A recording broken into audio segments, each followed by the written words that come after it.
Hello and welcome to Horror Cult Trash Over, the show that discusses all of the masterpieces and the trashterpieces of genre cinema. I'm Gary. And I'm Chris. And we're back. We're alive after a little delay. Yes, feeling much better. Yes. Yeah, that bitch COVID getting in the way. Our apologies. Yes. But we're back. It's not Christmas Eve as we had originally planned. But, you know what? There's no certain time of year to discuss these films. I mean, there is, but I'm just trying to make us sound better, so... Hopefully you're still in a festive spirit, because we're here today. Your Christmas tree's probably still up. Yeah, so there we go. That counts. The day of release, your Christmas tree's probably still up. People call it the Christmas week, so there we go. So we are here today with our latest original versus remake Threesome, and we're discussing all three versions of Black Christmas. Yes, finally. After all this time, starting with your poll results. 1974 is the obvious winner, gaining 92% of the vote on the first round and 100% on the second round. 2006 got 8% of the vote. 2019 got 0% of the vote. Now, if you'd asked us last week, you'd be like, good, you deserve that. Ask us today, and that's a little harsh.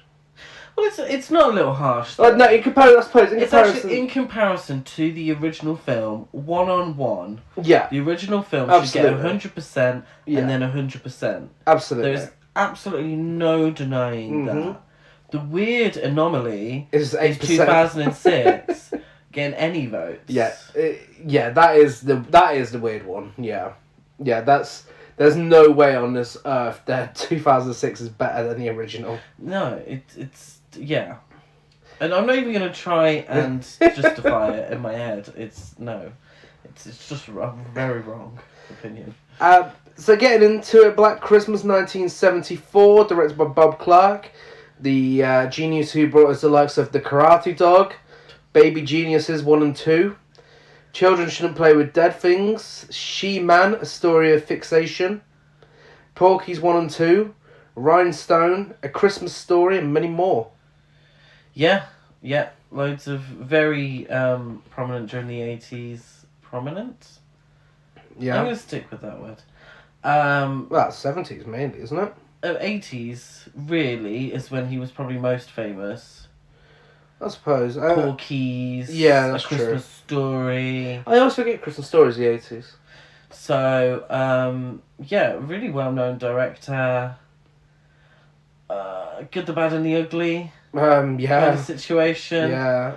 But yeah, it probably shouldn't be a surprise that he got his start in horror. But it's still quite weird that two complete different sides of the coin with Black Christmas and A Christmas Story. Yeah. They're two Christmas films that are polar opposites to each other. Budget $620,000, and it made $4.1 million worldwide. Oh, well done.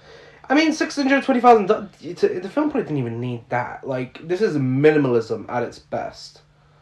Well, people need to get paid, Gary. Yes, I know, but I mean, for other things and that, you know, he must have spent nothing. Like the practical effects is fucking none. No. You know. And that was colours as sharp as they are in this film without having to lay down a few dollars. That was a compliment, by the way. I wasn't saying that no one should be paid. We're getting into the trivia. In 1986, Olivia Hussey met producers for the film Roxanne, since they were interested in casting her for the title role. Roxanne co-star Steve Martin met her and said, "Oh my God, Olivia, you're in one of my all-time favourite films." She, of course, thought it was Romeo and Juliet, as she's still obsessed with that to this very day. But she was surprised to find out it was actually Black Christmas. And Steve Martin, at that time, had seen it around 27 times. Yeah, so let's start with Romeo and Juliet. I discovered Olivia Hussey's Instagram recently, and she does a lot of throwback Fridays and the Thursdays or whatever it is, whatever day of the week it is. And I was like, I wonder if she's doing one for Black Christmas. But it's not really. All of it is Romeo and Juliet, and which is a big film. I mean, it was Franco Zeffirelli. Mm. You know, it was a big deal, and her starring in it, she won a Golden Globe for Best Newcomer Female. So I understand it's a big deal, but all her posts were about Romeo and Juliet. I was like, oh, fuck Black Christmas's drag. According to director Bob Clark, the original script for the film featured murder scenes that were more graphic. Clark, however, felt that it would be more effective if the murders were toned down and kept subtle on screen, and writer Roy Moore liked the idea as well. And thank God they went with that approach. Yeah, it does work. You know us, we love a gory kill just as much as the next person. But if there's one thing that, I mean, this film does many things right, but one of the top 5 things that it does perfectly is its ability to go with the whole "what you don't see scares you" thing, and it really does provide a masterclass in that. Mm-hmm. NBC scheduled the film for its prime-time network debut in 1978 in January under the title Stranger in the House. On January 15th, which was literally a week or two before it was due to be broadcast, 2 female students at Florida State University were murdered by an assailant who broke into the sorority house where they lived. 3 other young women in the immediate vicinity were attacked and assaulted. NBC received numerous police from locals to pull the movie from broadcast in light of the crimes, after stating that they would offer the local what word am I looking for? Affiliates an alternative movie to broadcast. They decided to just pull the plug on the movie altogether, and instead the film Doc Savage, Man of Bronze was shown. NBC instead ran Stranger in the House as a late movie on May 14th the same year. The perpetrator of the crimes at Florida State University was later identified as serial killer Ted Bundy. I mean, pulling the film from TV, the murder's already been committed. You know, it's what difference is that It's a going to little make? insensitive, though, if the film is very similar to a real-life crime. Yeah. I don't think they're saying that it influenced the crime. No. But it's maybe a little insensitive. But it's not like they decided to show it just because that happened. It's like, oh, No. okay, cool, let's get this on. No, but it just, you know, it's a classy thing to do, is to say, okay, we'll push this back. We don't want it to even look like we've deliberately done this to anyone. I thought the interesting thing is that here's us two, like, oh, we were so sorry that we're having to, do this podcast so late, when they're showing it in the end of January in May. But okay. Reportedly, writer Roy Moore took inspiration for the story from an actual series of murders that took place in Montreal, Quebec, around the Christmas season, along with the urban legend The Babysitter and The Man Upstairs, which, of course, also influenced When a Stranger Calls. Yes. Yeah, When a Stranger Calls has a lot... I mean, there's obviously that urban legend, but I think When a Stranger Calls also took a lot from this film. For the first 15 minutes. For the first 15 minutes. But also, I think the police investigation side of things, When a Stranger Calls just didn't do it as good. It isn't a prominent thing in this, but it is still a big entity within the film itself. I got from When a Stranger Calls a big, long, boring period in the middle where he's like rehabilitating himself. Yeah, but there's also the police trying to figure out... Good old Charles Durning. Yeah. Yeah. I mean, this is far superior. Yeah, far of course. superior. Upon initial release in the US, the film's title was changed to Silent Night, Evil Night. Oh no. Because the American distributor feared the title Black Christmas sounded too much like a blaxploitation film. Oh, unfortunately, that makes sense. However, the film didn't do well under the new title and was changed to Black Christmas, and then it had some success. Yeah, because everyone was expecting Pam Grier in the title role. I mean, imagine if she was. I'd watch that. I would absolutely watch that. It's not too late to remake it with her in it. Legend has it that this was Elvis Presley's favourite horror film, and he had a tradition of watching it every Christmas, just like us. He was dead 3 years after it was made. Further rumours say that his family kept the tradition alive and watched it in his memory. If true, Elvis would have celebrated this tradition a maximum of only 3 times before his untimely death in 1977. It's about the same as us, though, to be fair. We're on 4 now? 5 now, yeah. During an interview with director Bob Clark said Olivia Hussey's decision to take the role of Jess was based upon her getting some advice from a psychic. Oh yeah, her Instagram is full of that as well. According to Clark, Hussey said her psychic believed that the film would be successful and a wise career choice for her. I mean, I think it was a wise career choice for her. I think it was. You know, it's better career choice than Ice Cream Man. Whatever psychic gave her that idea needs to get the fucking sack. She, beautiful actress, and can act as well. It's not often I say that. I don't think she was successful as maybe she could have been. She was in Romeo and Juliet. She was in Romeo and Juliet. That was her first. I think that was like her third film. I do remember her from Death on the Nile, though, which I love. Death on the Nile. I know it's a random film to stand, but I do stand Death on the Nile. But other than that, I can't think of anything. You said that she was awful. She wasn't great in it. It Part 2. Again, the psychic told her to take that role.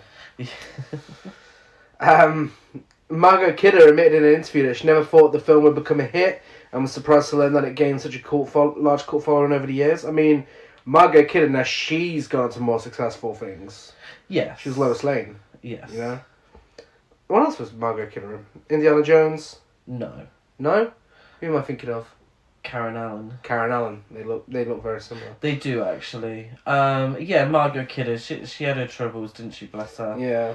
Later on in life, but I think we've watched her in quite a few films, but obviously Superman is what she's most well known for.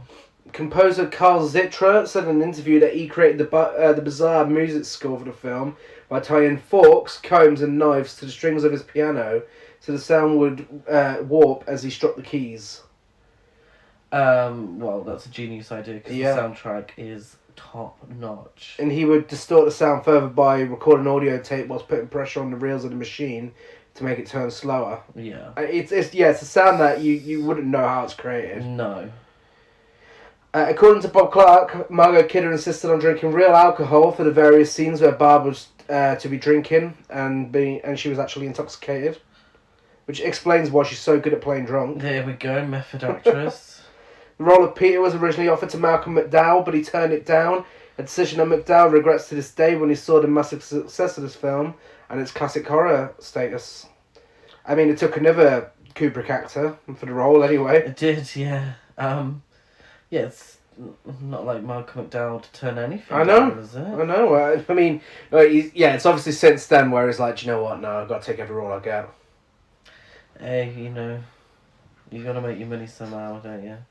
Bob Clark said the phone call scenes were filmed before they recorded the dialogue, so he wanted the girls' reaction to be kind of low-key and numb, and he didn't want them to overwhelm the shock dialogue they used for the scenes, so he edited the phone stalker recordings afterwards, which were quite shocking. Really shocking. I would go out on a limb and say that without those phone calls, the film wouldn't be as effective. It's definitely a big part of it. It's, I think, a huge part of it. Mm-hmm. I think a huge part of it. Because those phone calls are fucking creepy. Something that both remakes didn't understand. Exactly. A strict rule that Clark had set for himself when it came to writing the female characters was never to objectify them sexually or give them any nude scenes. He wanted the college girls to come off as real people and not disposable horror characters waiting to die. And it shows. Yeah. It shows. This is absolutely a feminist film. 100%. And I think, a big part of that is the fact that it's never sexual. And I think that's also what makes the phone calls more shocking as well. In the fact that the most sexual thing you get in this film, the most sexually explicit thing you get in this film, are these disgusting phone calls. Yeah, that's very true. The role of Mrs. Mack was originally offered to Betty Davis, who turned it down. Oh, I would have watched that. Would have watched that. Like, you don't watch this every year anyway. I know, without Betty but Davis. I would have been front row for that. In 1974? Exactly, I would have went back in time. Gene Siskel Oh no. was, as we know, notoriously prudish and dismissive of horror films, and treated this film no differently, giving it a very low 1.5 stars out of 4. He was also critical of the actresses in the film for taking on what he considered to be junk roles. That's not true. Siskel and Ebert needed to really make their minds up on their opinions of women in horror films. Yeah. They were always contradicting themselves. And also, who rates films out of 4? That's fucking weird. There were several attempts over the years to produce a sequel for the film. After the failure of the remake, Bob Clark began work on the sequel, but tragically passed away in a car crash due to a drunk driver in 2007. In all these attempts, Olivia Hussey and John Saxon were to reprise their roles of Jess and Lieutenant Fuller. Jess would have become the new house mother of the sorority in Clark's treatment for the film back in 2007. So, spoiler alert, is Bob Clark suggesting That she survived, yeah. that she survived? So does that make it canon that she survived? It was never made, sadly. But if the director and said that is she he was right going to of the original film? Well, no, I think he was just a director. But if the director of the original film says that she survived and therefore, would have survived to become the new Mrs. Mac, then must be canon then. Oh. Yeah. It's a shame it never got made. Yeah. Billy is mainly embodied by camera operator Albert J. Dunk, who not only did the POV shots from the killer's perspective, but also played him during a few of the murders. It was his hands that were seen by the audience. Nick Mancuso, the main voice actor as Billy, was not on set. Both director Bob Clark and Keir Dullea confirmed that Dullea at no point contributed to Billy. Yeah. Yeah. After seeing the ending of the film, studio executives asked Bob Clark to change the ending. The proposed idea was to have the cops leave Jess alone with Chris, Claire's boyfriend. She wakes up and he says, "Agnes, don't tell them what we did." And then he kills her. But Clark refused and kept the original ending. Oh, keeping it open. Although the audience never finds out anything about the mysterious killer, or even if his name is really Billy, Bob Clark worked out a backstory for him. He was abused as a child, locked in the attic, and eventually killed his parents. The Agnes he keeps referring to is his little sister, whom he tried to kill, but she escaped, giving Billy his dislike of women. These elements were obviously brought into the remake, which had Bob Clark's approval. Well, so did Baby Geniuses 1 and 2, so... Body count 8. Which brings us on to... Well, actually, no, before it brings us on to it, give your backstory for Black Christmas, your attachment to it. My attachment? Oh, no. no. Good gracious. Your history. Well, my history is that it was... I kept seeing it on Terror Trap. Remember that old website? I wonder if that's still going. You finally remember... A few weeks back on a podcast, you could not remember the name of that. So now... Terror Trap. And it was on there, and it was the must-see slashers. Couldn't get a hold of it, and then it was on the Horror Channel one Christmas. Not way too long ago. Sort of within the last 10 years. And so I put it on. And, it was Christmas Day, actually. And my mother was in the room. And the first phone call came up. And obviously anyone who's seen the film, the "see you next Tuesday" word is used a lot. And it's very sexually aggressive, this phone call. And I just remember my mum being so horrified at this phone call of this film that I thought, oh my god, this is going to be the greatest horror film I've ever watched. I'm loving this. And it's up there. Yeah. Absolutely. Yeah, I mean, sadly I saw the 2006 remake first. I know, yeah. And at the time, because I had nothing to compare it to, I thought it was alright. Another one on a big pile of 2000s horror films that, they're horror films. There's not much more you can say about them, they're not going to break any boundaries. But then, when I watched the original, again, the phone call scene was jarring. It was so jarring. It happened so early on. And, when I was so used to watching the remake a few times, and really, there's a few horrific things happening in it, but you see those things in the remake. When something like this phone call happens in the original, it's really shocking. In comparison to everything that happens on screen in the remake. And it genuinely, it just made me really uncomfortable. And I watched the whole film and loved it, and obviously realised it was much more superior to to the remake. But then, and then we obviously got together and watched the original Levy Christmas now. Yeah, yeah. And I think part of the shock for me, and probably for my mum as well, is that I didn't assume older films were like that. No.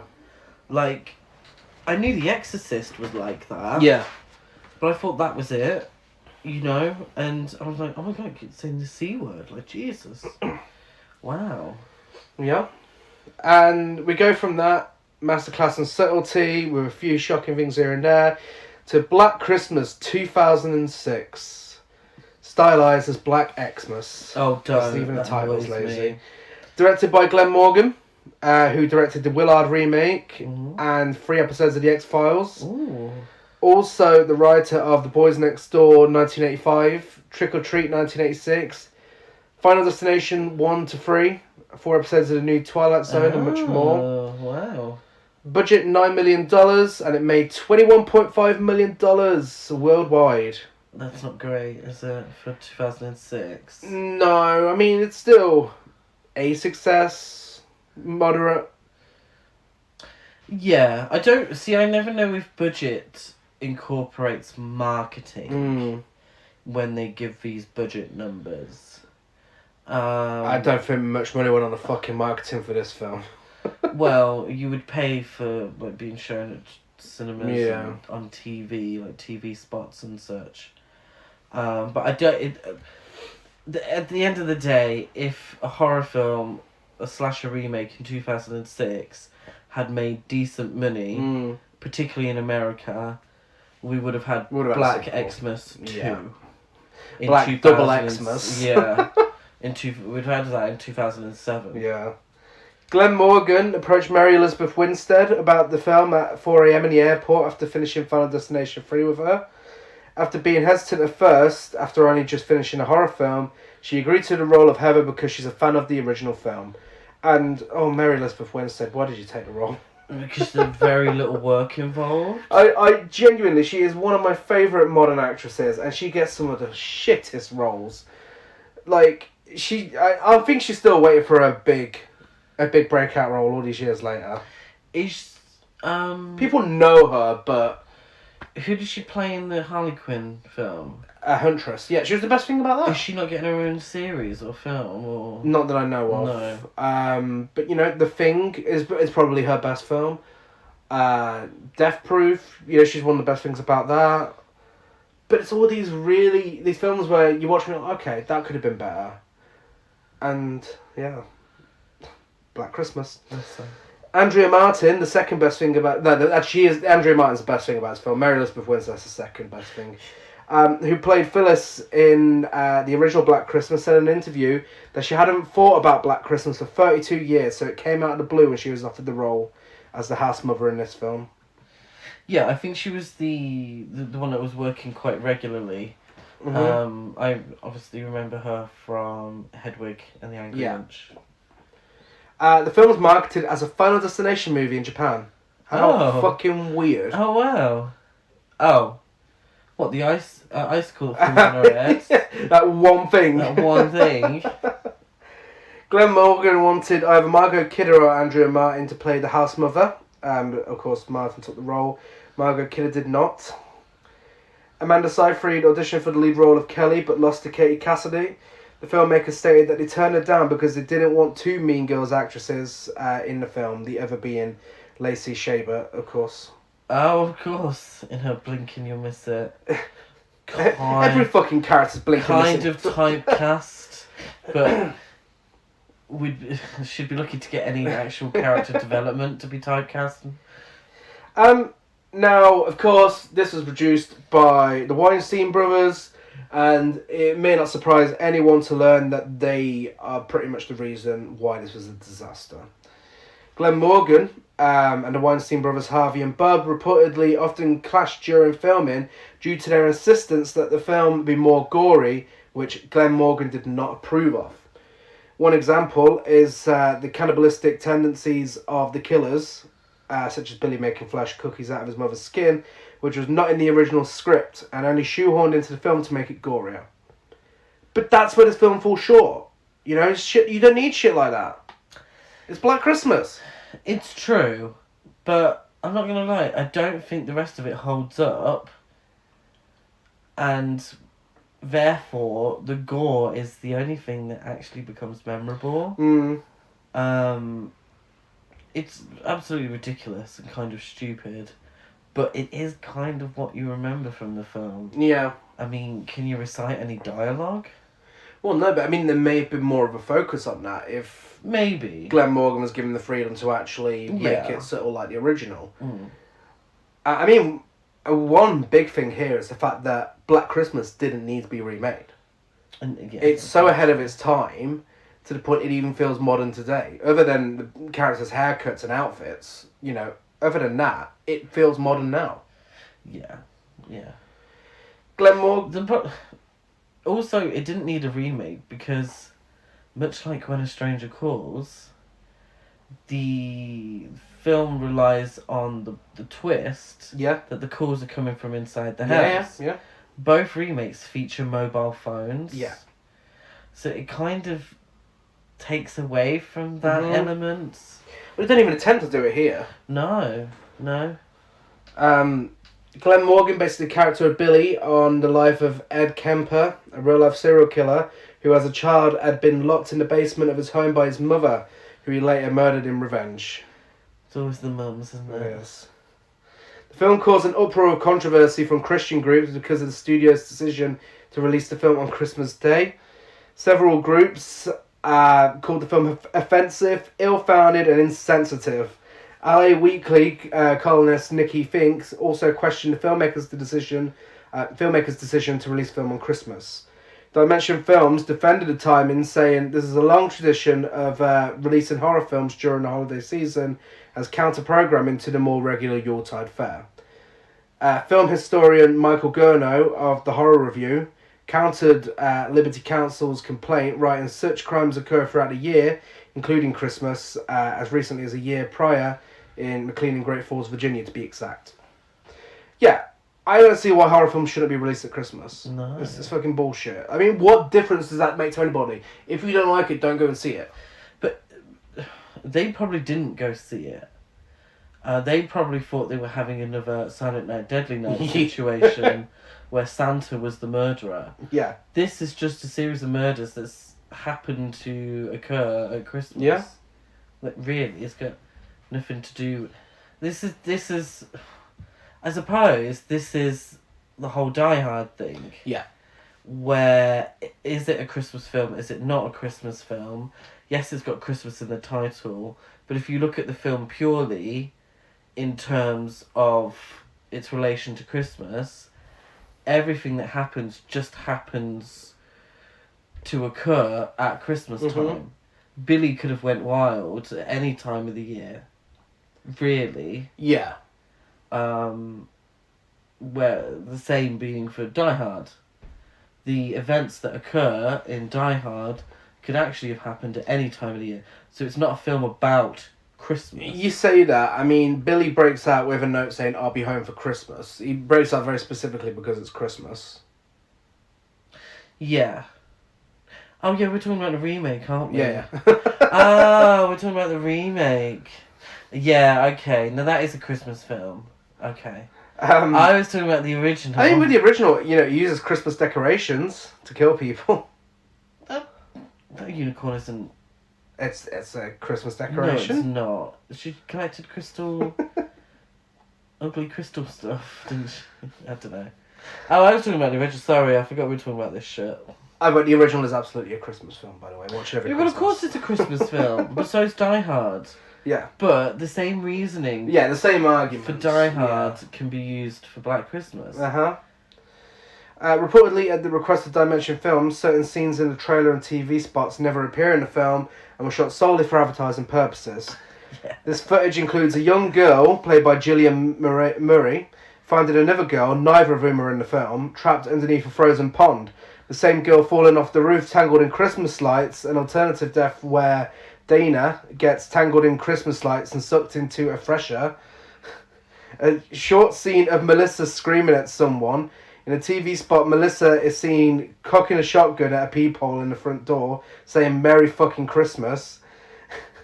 And my personal favourite, Melissa walking down a hall where Billy can be seen crawling across the ceiling with a hatchet. Bits and pieces of Melissa's UK version of her death are also seen in the trailer. There's also a line that didn't make it into the film where during the first scary phone call from Billy and Agnes, Billy says, "All is calm, all is bright, who is in my house tonight?" Absolutely ridiculous. It is well known that these certain shots in the trailer were filmed just for advertising purposes, and no traces of the footage actually can be found anywhere. Not even in deleted scenes. Oh. These scenes were filmed behind the director's back, and Mary Elizabeth Winstead had to make him aware of it over the phone. They were both quite angry about it. Of course, this is all the Weinstein's ideas. Yes. Why would it be on the ceiling like fucking It's Spider-Man? so stupid. And it looked really stupid. It looks as so well. stupid. In the original screenplay, the tone was much more serious, and Lee lived in the end along with Melissa, who only died because the actress would not do the film unless her character died. Wise choice. Also, Billy had died in the mental asylum where, whilst Agnes was the main antagonist. The original ending ended as Kelly and Lee killing Agnes and being rushed to hospital. Melissa was also intended to be Asian before the actress was cast, and Lauren Hannon was instead cast with an Asian actress. Yeah, Melissa, that's Michelle Trachtenberg. Yeah. Excuse my pronunciation. I suppose she was post Buffy at that time, wasn't she? Yeah, she didn't. I don't know what she's done after that. I think she was in Gossip Girl. I always found her quite annoying in Buffy, but I think that was. I feel that was the point. Yeah. And she. What else was she in? Eurotrip. Yes, she was in She Eurotrip. was. Yeah. Glenn Morgan has reportedly disowned the film in response to Don't blame him. a question on whether he was happy or not with the results. He said, "No way," and it's schizophrenic because Bob Weinstein came in and urinated on it. Really, there was a time where torture porn was the hot thing. I became friends with Bob Clark. You can throw that movie into one of your first questions. I loved that movie and also A Christmas Story. He's referring to the original. Uh-huh. And I learned a lot from Bob and had his blessing that we were trying to make a version that he didn't get to deal with the background of the killers and stuff like that.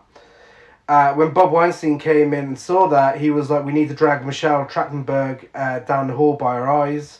And I was like, "Oh, Lord." And I talked to my agent and lawyer and Kristen Cloak about it, who plays Lee, and it was humiliating. It was horrible. I stayed to try and protect the cast and crew, friends of mine, and ended up taking it on the chin. Yeah, it was during torture porn. It was, yeah. Time. And that shows in the trailer with the fake footage because the phone call, the voice sounds like Jigsaw. Yeah. Yeah, that's true. Melissa's original death, which is the one we got in the UK, is of course where she has her eye ripped out and is dragged down the hall by her eye socket, which Dimension Films forced Glenn Morgan to film.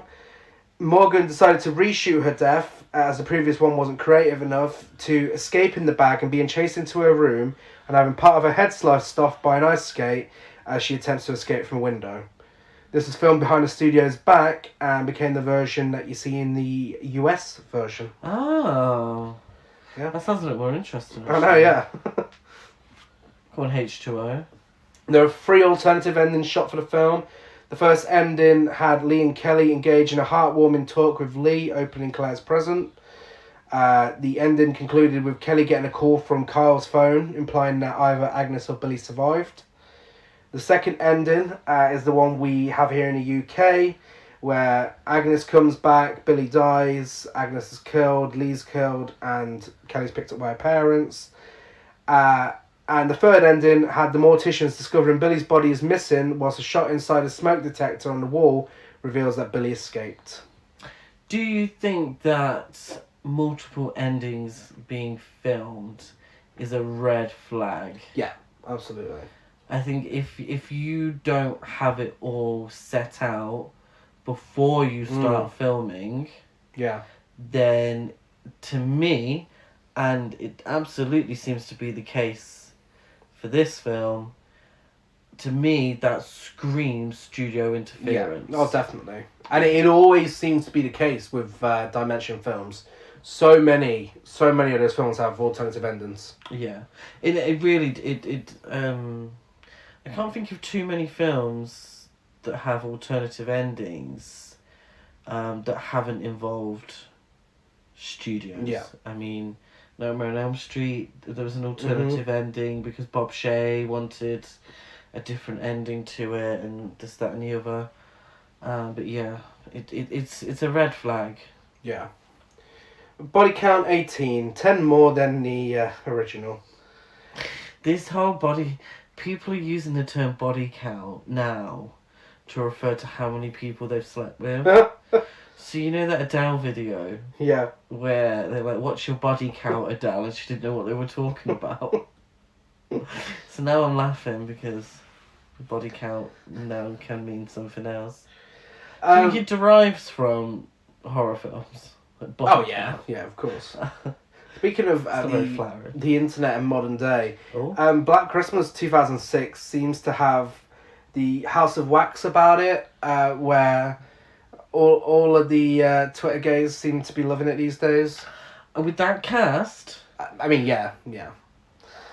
I mean, a lot of people I follow on Letterboxd seem to really enjoy it. Someone gave it 5 stars, a little much. Oh. But yeah, it's that weird 2000s horror thing where it's had that sort of resurgence. Like, I think. Oh, if it's not the case, then Cursed will be next. I think Cursed has already had it, but that'll be next if it hasn't. Cursed, House of Wax, 13 Ghosts, Scream 3. You know. Yeah. It's it's a weird resurgence. It's a nostalgia, isn't it? There's a nostalgia attached to it. I mean, I watched all these when they were first released. You know, I've got a bit of nostalgia attached to it. But analysing it for the podcast, you really realise just how shitty the 2006 Black Christmas is. Yeah, but it's the difference. The difference is in terms of Letterboxd. And not to sound like a gigantic nerd, but it's the difference between a 2-star film and a 2-star film with a love heart. Yeah. You can embrace the flaws of a lot of films and still find something there to enjoy, even if it's just latching on to the female cast members. Yeah. You know, but overall, you have to admit, I feel a bit shit. Yes. But speaking of resurgences, one that's perhaps a little more well-deserved, Black Christmas 2019. Now, I could hear you all gasping through your phones. Dun, dun, dun. Oh But my we god. all follow you on Chris and Gary, the Horrorcore Trash Show podcast 2019, slagging off this film. Blumhouse episode, where they fucking ripped the director a new one. Oh my god. Oh, how can they like this film? Like, it's always their reference point. It's the worst remake. Yes. We have had a rewatch and a rethink. Now, we're not saying it's an amazing film. You know, we're not saying it's great, it's breaking boundaries, it's one of the best remakes ever. Nothing like that. It's still far from perfect. But it's really not that bad. It's not good, but it's not diabolical. No, and it's at the point where I think watching it with certain expectations makes a big difference. Absolutely. We watched it back in 2019, and I was in the cinema just fucking begging the film to end as soon as possible. It was I despised it. I gave it 0.5 star. I thought the message was just one big mess. Like, it wasn't being executed properly.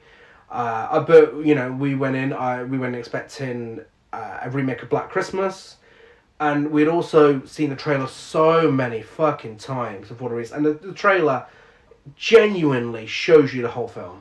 It was ruined for us. Yeah, completely ruined for us. It does show you the whole film. And we really fucking hated it. You know, we said it was the worst horror film that year. Not true. Not even close to the truth. Yeah, no, we did not like it at all, but today rewatching it, it's a bit of a different opinion, which will obviously go more into detail in a little while. But just to let you know, we don't know yet. Directed by... Well, yeah, we don't hate it. No. Okay. We all deserve second chances. Yes, this is proof of that. Directed by Sophia Takel, director of Green, Always Shine, an episode of Into the Dark, and 2 episodes of One of Us is Lion. Budget of $5 million, and it made $18.5 million worldwide. That's not great for No, Blumhouse. not for Blumhouse. And I don't think it's great because it was really marketed quite broadly, wasn't it? Yeah. The problem is, with a film like this that is so intent on its feminist, its feminist message and the whole woke side of it and everything. Something that I found, little traces of worked better this time. Some things don't because of how forced it is. But when you are providing a message like that, sadly, this world has a lot of arseholes, and I fully believe a lot of people probably rate this badly without even watching the film. Like they did with Ghostbusters. Absolutely not.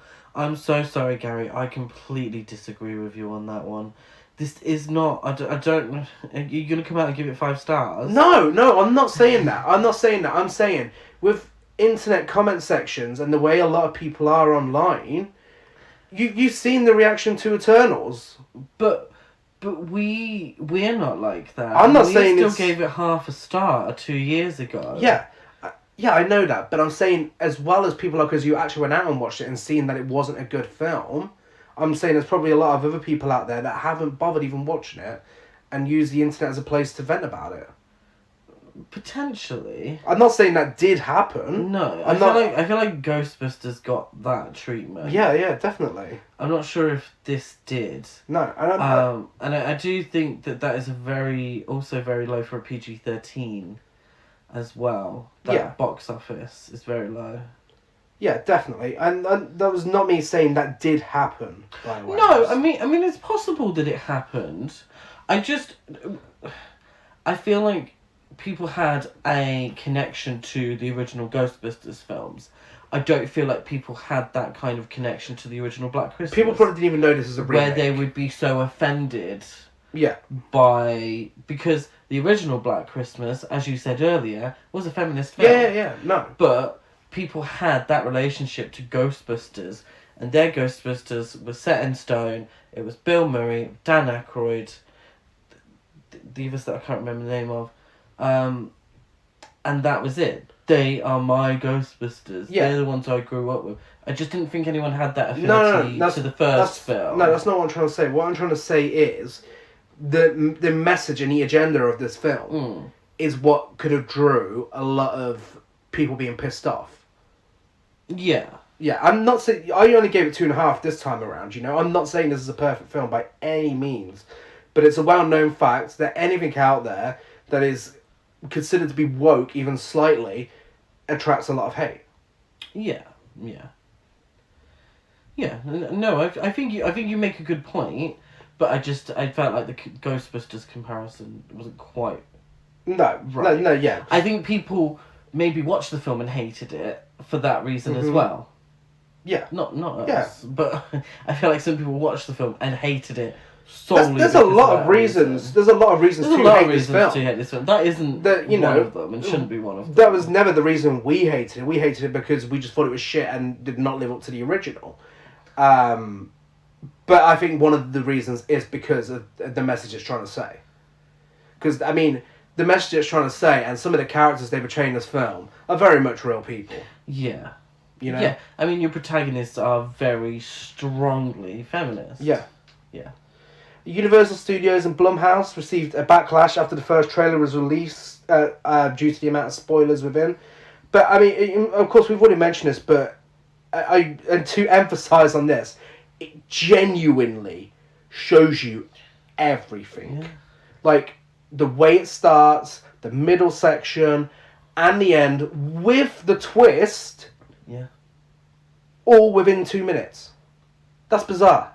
Why would you do that? You'd think they'd try and missell it. I feel like trailers are getting better. I mean, look at Spider-Man No Way Home. That trailer shows you a couple of seconds from the third act, and everything else is all within the first half an hour. Yeah. Or digitally altered. Or digitally altered, you know. And there's some digitally altered stuff in this trailer, which is bizarre, because it really doesn't make that much difference.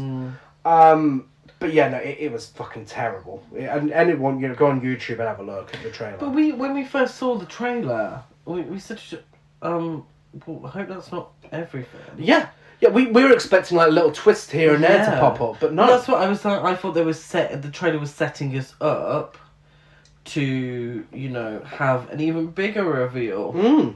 Yeah. But no, Donald Trump was behind it all. The first Black Christmas film to be rated PG-13, both the original and 2006 were rated R. About 30 minutes of footage was supposedly cut to achieve the PG-13 rating after test screenings, as Takao wanted the film to be more marketable to young girls interested in the horror genre. And yes, that is exactly who needs to watch this. Yeah. This film is made for a new generation. It's not... I think, again, it's why it was a bit shocking when we first watched it. This is definitely made for a younger, new generation. But it's then very it also modern. Deals with themes that... I don't know. Obviously, I'm not a young girl. But themes that I'm assuming young girls don't fully understand. No, but themes that they should be aware of. They should be aware of, but it doesn't answer any of their questions that they're going to have. And that's one of the big problems here, with how it's delivered. Aside from taking place during Christmas, featuring a sorority, a supporting character named Jessie, and the main characters being college students, the film shows no connection to either of the previous Black Christmas films in terms of plot. And again, another thing that really pissed me off, because why call it Black Christmas? And I still stand by this. Yeah. It is the stupidest idea to call it Black Christmas. Yeah. You could have called it anything. Yeah. It bears no relation to what came previously. No. Director said in an interview that she wanted to explore the same premise as the original, but with a Me Too style twist and a celebration of the bonds of sisterhood. And that's great, but the original was already a feminist film. So it kind of had that... Yeah, but it was a feminist film in 1974. Yeah. Things change. Mm-hmm. So obviously the idea of a feminist, particularly post Me Too, is very intriguing. Yeah. We'll get into it later on. The film had a short and rushed production schedule, being completed in only about 5 months. This all includes pre-production, production and post-production. In fact, some scenes in the film were shot in only one take and ad-libbed without a completed script. And you can tell at times. Yeah. I know Blumhouse has made its name on low-budget films and making them a success. Mm-hmm. But sometimes less is just less. Yeah. Sometimes you need to put a little more into something to get out a little more. Uh-huh. Imogen Poots said in an interview that she felt the scene where they sang Up in the Frat House was an important message for abused women, even though the actresses had to wear incredibly tight red dresses in front of a bunch of guys. But I kind of feel like that's the idea. Yeah. Like, showing that we can wear whatever the fuck we want, it doesn't mean you can do whatever you want. Yeah. And it matches the message of the song. So I don't know if, I think whoever wrote that little IMDb tidbit, may have actually changed it around a little bit. Yeah, I think he's a little... I'm assuming it's a he, excuse me. Yeah. Shouldn't assume genders. But I think whoever wrote that is a little... one of the people I was referring to earlier. Yeah. I was thinking, how do I put this politely? I seem to recall, when we did the Blumhouse episode, I had some trivia where Sophia Takal was just going around calling everything misogynistic. I don't know why I didn't listen to the episode before we recorded this, but I seem to remember her calling Mean Girls misogynistic. I seem to remember her calling the original Black Christmas, but then really praised I Spit on Your Grave. I'm sure I'm not misremembering it. So I think people may have attacked the IMDb trivia pages a bit. So just a reminder, we always get our trivia from IMDb. It's not always accurate, but I try to nitpick it. Yeah. It's a bit like Wikipedia, isn't it? Yeah. It's mainly Anyone can edit it. Anyone can edit it, but whoever has edited it probably does know what they're talking about. Yeah. You know, I don't see why anyone would deliberately go out of their way to change certain things. So you can trust it, but you could never trust it 100%. No. The director worked extensively to make her vision of Black Christmas as feminist as she could, stating in an interview, "I wanted to make a movie where instead of feeling objectified or watched from a distance, the audience felt seen."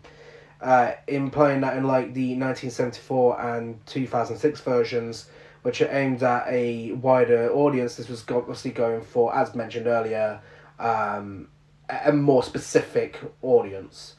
And that does show, because this feels less like a horror film.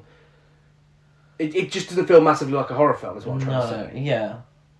It's successful in some parts, but as a whole, as a film, it really struggles. Yeah. Body count 25 this time around.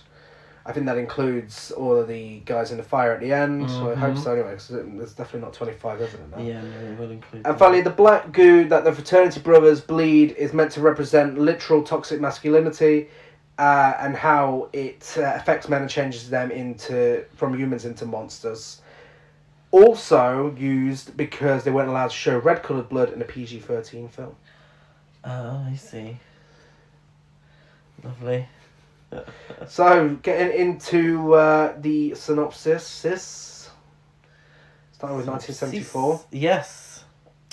Black Christmas 1974. We start with an unseen man who climbs for the exterior of a sorority house where a Christmas party is being held and enters the attic. The house phone rings and Jess answers to discover it is an obscene phone call from a person who was called before. Jess calls the other sorority girls and they listen to the caller as he rants in strange voices. Barb insults the caller, who in turn promises to kill her. But Barb isn't having any of it. She's no shit. She had a few bevies. She was just playing along. This is the scene. Yeah, she suggests that it goes over to Lando Co. Because they could use a little bit of this. Yeah. Do you have the dialogue down from the phone call? I really didn't want to say it on the podcast. I mean, I'm sure people have definitely heard worse from us on the podcast. They've probably heard worse on a phone call from you, so I thought you might want to do it. Yes, we have big cunt. Yeah, big cunt, you big cunt. Let me lick it, lick it, lick it. Let me lick your pretty piggy cunt. Suck my juicy cock. Piggy cunt, you want my fat cock? I'm going to kill you. Yeah. Along with loads of other little random noises. Gary didn't quite do it justice. It's much creepier than that. Yes.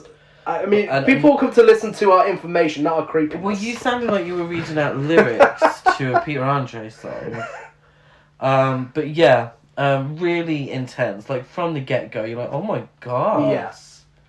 Were they allowed to say cunt in a film back in the 70s? Like, oh my. And it's that quick change as well, where he's saying all this, sexually aggressive stuff, and then his voice just immediately changes to, I'm going to kill you. And it's like, oh my god, this is fucking horrifying. Yeah. And I also found that Barb's reaction was quite telling of the sort of treatment of women. Yeah. So Barb was like, I deal with worse than the city all the time, and it's probably true. She's kind of whatever, which is why she plays along with it. Whereas the younger student and professional virgin, Claire Harrison, she doesn't like Barb, clearly, and Barb doesn't like her, because they're two very different characters. Yeah. But she is upset that Barb plays along because she thinks that she's gunning him on, and something's going to come of it. She's 100% correct. But she's got no time to gloat. Because she returns to her bedroom, and the intruder that's broke into the sorority house, suffocates her with a plastic dress bag and moves her body to the attic. Yes. She's good old Claude. We see Claude for the first time. Yeah, don't Claude we? the cat. Claude the cat. Big important part of the film. Some have suggested that Claude is behind the whole thing. That someone was me when we watched it. Yeah. Um, I think this first kill is easily one of the scariest kills in slasher history. yeah. It's just so, like, the camera, which obviously we'll go into more a little later on, but, you know, the way the camera's set up and everything. And this character, this is a case of not knowing a character actually making the scene more effective, because it feels like you're going to get to know her. This is, you know, you just introduced these characters so early on. She's a professional virgin. Obviously, this film invented a few slasher film tropes. Yeah, just not that one. Just not that one. But obviously, us going back. Obviously, this isn't Bob Clark's intent. But us going back and watching it, we're like, oh, it's Claire. Yeah. We're like, oh shit, no, it's not. Bye, Claire. Yeah. I love a horror film, and a lot of the real great horror films do it, is where the threat is established from the get-go. Yeah. Yeah, you know you're You in get for. right into it.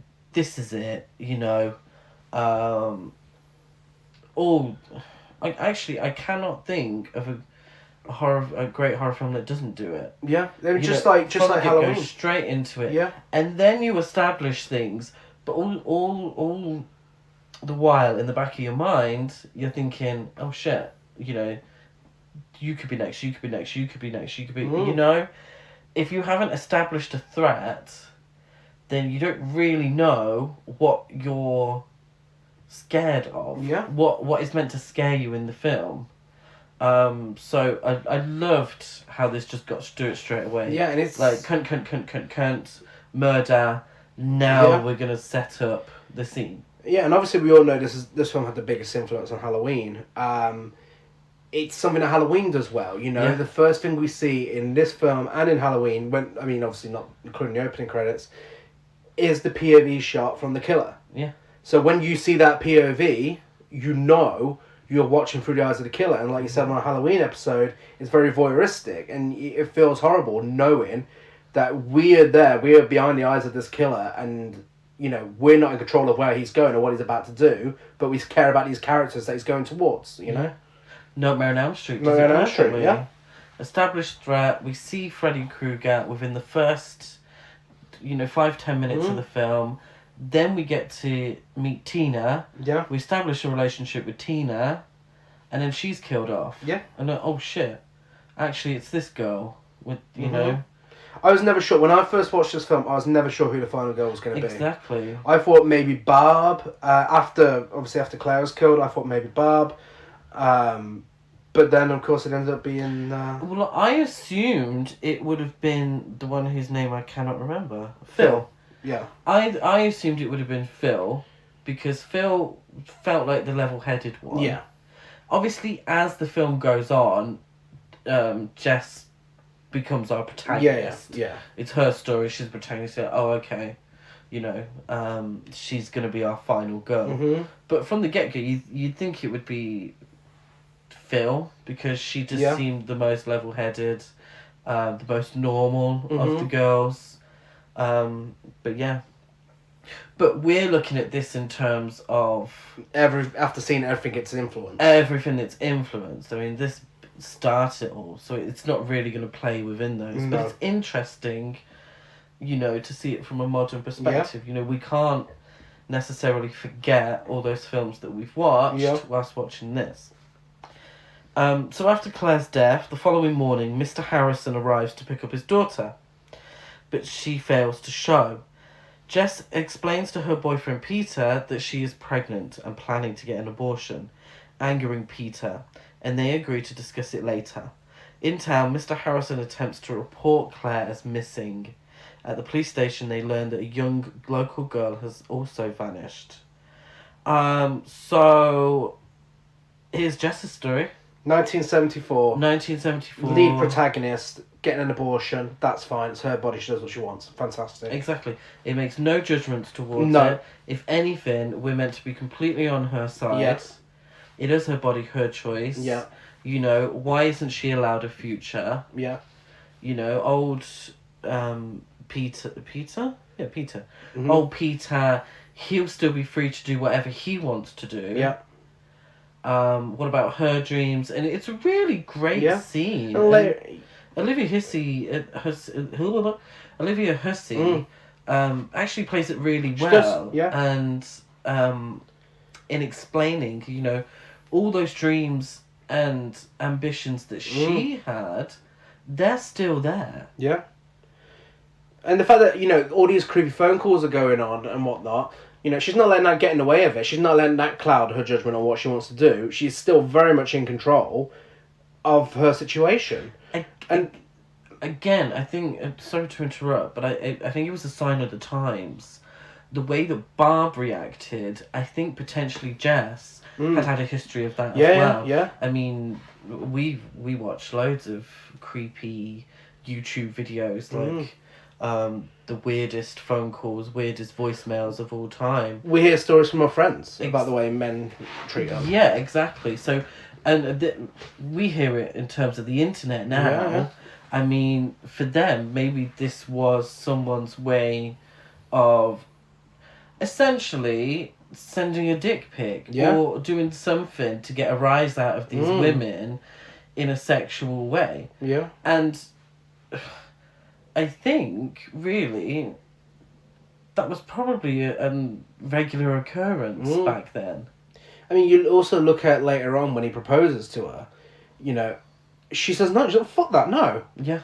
Well, absolutely not. And that is a big statement coming from a film in 1974, just after a decade where every film, every bit of romance is always, oh, hi, yeah, nice to meet you. 10 minutes later, oh, let's get married. Yeah. This is a character who is a lead in this film. She's like, no, I don't want to fucking get married. I don't want to have your baby. I am a single, independent woman. This is my position. She has no interest in him. Well, she has an interest. I think she feels quite sorry for him. But she has no interest in the future with him. It's the great thing is where I love you, but I love myself more. Yeah. And being married to him and having children puts all of her dreams aside. Yes. You know, she doesn't want to be a passenger in her own life. She's behind the wheel. He can be behind his wheel as well. Yeah. And if they're together, then great. But she's not going to allow her connection to him to stop anything. No. You know, and that is, for 1974, in a fucking slasher film, really wonderful to see. It is. Yeah. And to hear, you know. If only this part of the film was taken on. I know, yeah. And it was in Halloween. I would suggest Yeah, that it Halloween was. is also feminist in its depiction of Laurie Strode. But if only that was carried on further down the line. But yeah, really refreshing to see that. They're at the police station. There's a bumbling police officer. I don't know his name. Oh, it's awful. He's the epitome of the police officer that doesn't really care. Yeah. The kind of police officer that really shouldn't have joined the police. He's given a new phone extension by Barb, isn't he? He is. No, I don't really understand how American phone numbers work. It's Canadian. Canadian. Is it Canadian film? Are they not pretending to be in America? No. Are you sure? I'm pretty certain. Oh, okay. Well, it's Canadian. She gives fellatio as the start of the number, doesn't she? Yes. That's so weird. I don't really get that. Are you trying to look if it's Canadian? Yeah, I'm pretty certain. I'm pretty certain. Okay, cool. But yeah, so Barb's quite drunk, isn't she? She's progressively getting drunker and drunker during the day. She gives a kid some alcohol at She does. At their little Christmas gathering thing they're doing. Oh, excuse me. Yes. So by the time she's home, and Mr. Harrison's there with Chris, Jess, and Phil, she's completely steaming. She just needs to get sent to bed after explaining that about giant tortoises that have sex in 3 days. Doesn't she? She does. Meanwhile, Mrs. McHenry, good old Mrs. Mac. Mrs. Mac, she... How would you describe her? I feel like... Other than iconic. Iconic. They couldn't get Shelley Winters. I think Shelley Winters would have done a great job. Or Bette Davis. You think Barb's got alcohol problems. Mrs. Mac has alcohol hidden in every corner of the fucking house. It's weird because she doesn't drink openly, No. even though she probably could because the rest of them drink openly. But she's got bottles of whiskey hidden in a book, hidden in the toilet, in the, what's it called? The back of the toilet. Yeah, the toilet lid. Basin. Is it what's it called? Under the toilet lid. Yeah. Anyway. So yeah, she's a character, isn't she? Yes. She finds Claire's... I'm so sorry, these notes are awful. Oh, after putting a drunken Barb to bed, Mr. Harrison, Chris, Jess and Phil help search for the missing girl. That's the part I missed. I do apologise. Meanwhile, the housekeeper, Mrs. Mac, discovers Claire's body and the killer throws a crane hook into her face, hanging and killing her. So yeah, this is why I think Claudie had something to do with it. Claude the cat. Because she wouldn't have been up in the attic and found Claire's body if it wasn't for It's Claude. true. It's all Claude's fault. I feel like Claude lured her up there, and him and Billy have some like connection to each other. Yeah, psychic connection. That's gonna be for the Stranger Things to happen in this remake podcast. I produce. In the park, the missing girl's disfigured body is found by the police. Jess answers another obscene phone call and decides to file a report with the police, only for Peter to surprise her. He attempts to persuade her into marriage, but she refuses and reaffirms her decision to have an abortion. Peter leaves angrily while Lieutenant Fuller arrives with a telephone lineman to bug the phone. Yeah, so... Well, I don't know, red herring, not red herring. Yeah, absolutely. He is absolutely a massive red herring. Giant red herring. Yeah. But he's a red herring till the very end. Yeah. This Peter... Yeah, he's creepy. Keir Delay plays him well. Yeah, in his turtleneck and his weird haircut. He comes downstairs after Mrs. Mac was just killed. You know, I mean, what more of a red herring do you need? Yes. And right after the phone call. Yeah. So that's important to remember. So after the police leave, the killer murders Barb with a glass figurine. Fantastic scene. Yeah. So she's pissed in bed, and the killer goes in. Some carol singers arrive at the door, and now this kind of it's like Jingle All the Way. Like Jingle All the Way. Now I called it out in Jingle All the Way, and I'm gonna have to call it out in this film. The carol singers don't knock on the door. No. But they just start singing at the door until Jess opens it, which I find incredibly strange. And incredibly convenient because it covers the screams of Barb being stabbed to death in a very artistic way. Yeah. This is the shot of Billy in his one eye. His one eye. One eye Billy. Yeah, we only see it because of the shadows. Because of the shadows. But this is the iconic shot of the film, isn't it? So she's murdered. Bless her. Where am I? Jess gets another phone call. Oh yeah, Jess experiences another unnerving phone call in which the caller restates her argument with Peter. So during her argument with Peter, he referred to her getting an abortion as getting a wart removed. Or her acting as if it's like getting a wart removed. And the caller recites this, and Peter's an even bigger red herring, isn't he? Yeah. Lieutenant Fuller calls her to say the attempt to trace the call failed and theorises that Peter could be responsible, but Jess doubts this. This is when Phyllis, who had initially gone to bed, returns. Mm-hmm. I thought she took her sleeping pill, but clearly not. But she returns. There's a kind of comedic scene with the search party, isn't there? Yeah. At the door. And Phyllis goes back to bed. I think it's making up a bit of running time and heightening the tension at this point. So she goes back to check on Barb, actually.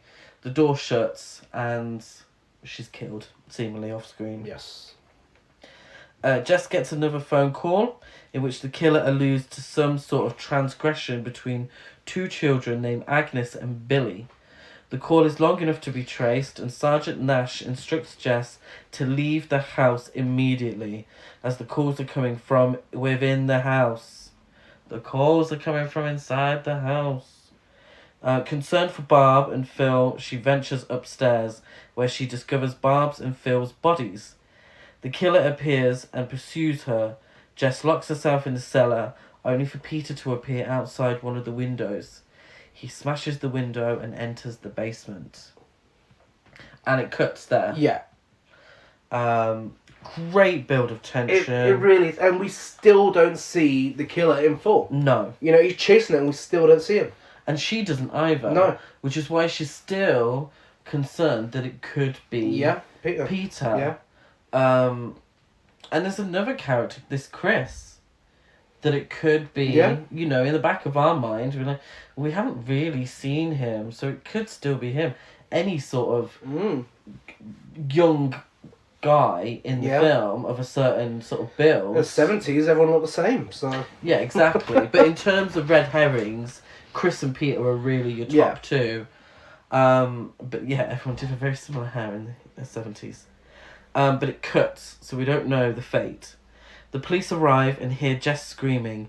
They discover her barely conscious in the basement with Peter's bloody body next to her. Believing that Peter was the killer, they put Jess to bed in her room and leave her alone in the house, with a cop standing outside. The killer's voice is heard from the attic, implying that he is still alive. The still undiscovered bodies of Claire and Mrs. Mack are seen through the attic window before the house's telephone begins to ring, leaving Jess's fate ambiguous. Perfect ending. Such a good ending. Such a good ending. It's literally, and I'm so glad he stuck to it. I was just like, you know what? No, I'm not going to give you a clear ending. This film is going to stay with you for the rest of the evening. Yeah. And you're going to think and try and figure out Jess's fate. Mm-hmm. Particularly with that phone call that keeps ringing. Yeah, every time someone ringing. dies, the phone rings. Every time someone dies, the phone rings. So we're led to believe that this is... But also the phone does ring in other circumstances. Yeah.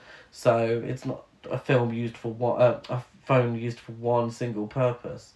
So who is on the other line? You don't know. No. But apparently canon is that she survives. Yes. According to Bob Clark, who's going to make a sequel. Yeah. Absolute, just one of the greatest horror films ever made. It really is. I don't feel like I did it justice in that. It really is a great masterclass in tension building. Yeah, it really is. And I'll tell you what isn't. Yeah. 2006 remake. Where it's set at Delta Alpha Kappa at Clement University, New Hampshire on Christmas Eve. At the house, Claire Crosby, one of the sorority girls, is murdered in her bedroom by an unknown figure who suffocates her with a plastic bag and stabs her in the eye before we get the title card. And, you know, as I said in the last one, the fact that we didn't know Claire worked then because we still got a little bit of time with her.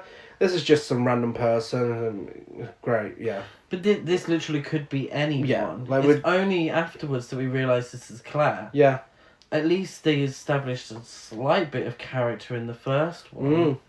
Well, a fair bit of character, really, considering. Billy Lenz, a boy born with severe jaundice, escapes from his cell in Clark Sanatorium.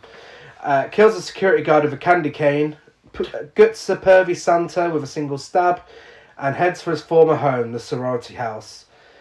Before this, we get security guards doing that classic thing that they loved in the 2000s. Where like, oh, this inmate, or fucking weirdo he is. You know, where the security guard staff all have to discuss it with anyone who comes to visit. In this case, it's Santa Claus. And one of them says, well, after giving Billy his food, tastes like chicken, because it is chicken. Closest we could get to how Mum would taste. What a fucking dumb line of dialogue. Get fucked. But he ate his mum, didn't he? Yes, he did. Kelly Presley and her boyfriend, Kyle Autry, have a romantic moment in his car together when they discuss how excited they are at spending their first Christmas together. Kyle has a call with Kelly's sorority sister, Megan Helms, on the phone, and we don't hear what they say, but she slams the phone down. Oh. I forgot he was in this film. Everyone prepares to open her Secret Santa presents, whilst Megan watches a video of her and Kyle having sex on her laptop. Not exactly a scandalous video. It's not really. I mean, I don't really want to judge people's sex lives. I'm sorry if you do this. But I do find it quite strange that in all these films, they're under the sheets and they're making a sex tape. Like, you ain't got any goodies on the show. What's the point?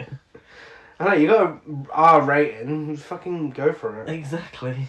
Megan begins to hear noises and goes up to the attic to investigate.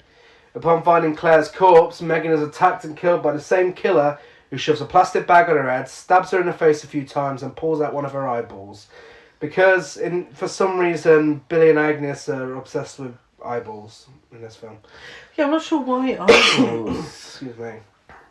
In the living room, the other sorority sisters, Kelly, Melissa Kitt, Heather Fitzgerald, Dana Mathis, and Lauren Hannon, along with their house mother, Mrs. Mack, played by Andrea Martin, discuss whether it's right or wrong to leave a Secret Santa present for Billy every year. It means he's a serial killer, when Lauren discusses how dark Christmas is, and Mrs. Mack starts to provide some Billy exposition for his backstory. Yes. And because we're in 2006, we are taken back with flashbacks to Billy back in 1975, where he's constantly abused by his mother, Constance. With the help of her lover, she murders Billy's father, Frank, on Christmas Eve and buries his body in the house's crawl space. When Billy witnessed the scheme, she imprisons him in the attic. Back in modern day, the sorority receive a threatening call from the killer. I say threatening loosely. The caller ID is Claire's mobile. Heather's the only one who's bothered by it. No one else gives a shit. No. No one gives a shit about any of the calls in this film. No, and that's the thing. In the original, they were there because they were shocking. You know, they were really terrifying. Here, they're just like, oh, scary noise, ooh, and then that's it. Well, calling mobiles seems to just a reason to identify where people are. Yeah. In this film, or where a phone is. Mm-hmm. But it's usually where you kind of expect it to be anyway. There's no great shock. Eve Agnew, a girl who is obviously a weirdo because she wears her glasses too close to her eyes, shows up, says Merry Christmas, tells everyone that they're her family now, gives Heather the glass unicorn weapon from the original as a present, and acts like the biggest red herring. In 1982, Billy's mother impregnates herself from her own son in the attic, due to her boyfriend's impotence to conceive another child. He keeps passing out whilst they're trying to get it on, basically. 9 months later, Constance gives birth to their daughter Agnes and uses the occasion of Agnes's birth to further reject Billy. And we cut straight back to Eve's face. Yeah. Who then disappears before Mrs. Mack can pass the secret Santa present on to her. Like, seriously, that is so lazy. So lazy. So lazy. You have no intention of this girl being a killer. No. True. And this whole incest thing, fucking dumb. So unnecessary. But the thing is, it always has to be bigger, shocking. Yeah. You know, torture porn wasn't just in terms of gore necessarily. Sometimes it's in terms of themes as well, where everything had to be over the top and ridiculous. I will say the word ridiculous. This is ridiculous. This is so ridiculous. The girls get a call from Megan's phone. The caller repeatedly says, fuck Santa and she's my family now. I mean, oh yeah, wow, that's really shocking. Fuck Santa, oh my god. I know. Yeah. When was I've got written down here completely out of context? Is Santa Claus is dead a scary statement to make? Oh, When is Santa? That's when the mother when Billy was younger, where she tells him that the Russians shot his reindeer down. Oh And she's like, yeah. oh, Santa Claus is dead. Yeah. Exactly. The mother in this is fucking ridiculous. She's straight out of a Rob Zombie film. Like, she really is straight out of a Rob Zombie film. She's like Santa Claus is a. Oh! She's fucking a child. She's smoking up close to the camera, crushing baubles over a baby because, you know, that's edgy. She's absolutely straight out of a Rob Zombie film. Yeah, it's the more school of filmmaking. Kelly goes to see if Megan's in her room, but instead finds Kyle in there, who provides some more exposition about Billy. And we get our final flashback on Christmas Day 1991, where Billy escapes from the attic and disfigures 8-year-old Agnes by gouging her eye out and eating it. He then brutally murders his mother by dragging her into the kitchen with Christmas lights and beating her to death with a rolling pin, and her lover by shoving a Christmas ornament through his eye. He is caught by the police eating cookies made out of his mother's flesh and is sent to Clark Sanatorium whilst Agnes is taken to a local orphanage. And all of that happens in a film that's remaking a film that we have just described as a masterclass of subtlety. Yes. Yeah. It's not shocking, it's not scary, it's not effective, it's fucking stupid. There's no peaks and troughs, so there's no low moments to make the larger moments more shocking. Exactly. It's just, oh my god, it's just 0 to 100 from the get-go. Yeah. Back in 2006, Claire's half-sister Lee Colvin arrives, searching for her sister with a big camp dramatic entrance and finds a present under the tree from Billy. Now, this is what we needed the whole film. Like her entrance where she does a big turnaround. She's like, I'm Claire's sister. It's like, okay, yes, this is what we need. This is exactly what we need. She's got a bright eyeshadow on. Yeah. She's ready. Big fucking to coat. slay. The present they find under the tree from Billy is Agnes's doll from 1991 with its eyes missing. Kyle is kicked out when Kelly discovers the uneventful sex video from him and Megan. When the power goes out, someone watches Lauren while she has a shower, and Dana goes to the main breaker under the house but encounters the figure in the crawl space and is killed with a gardening fork to the back of the head. When they receive a creepy call from Dana's phone, the remaining sorority sisters and Lee go outside to find her, only to find Eve, yes, she's in this film by the way, decapitated in her car. Which one was Eve? Glasses too close to her face, made to look like it was Agnes. Red herring. Yeah. With the police unable to arrive in time due to a snowstorm, Kelly, Melissa and Lee decide to stay inside the house whilst Heather and Mrs. Mack flee. In the car, Heather is murdered with a big blood splatter on the windscreen, no idea what happened to her, and Mrs. Mack is accidentally impaled by a falling icicle. I know, this is so ridiculous. Why? So ridiculous. She's not even murdered. No.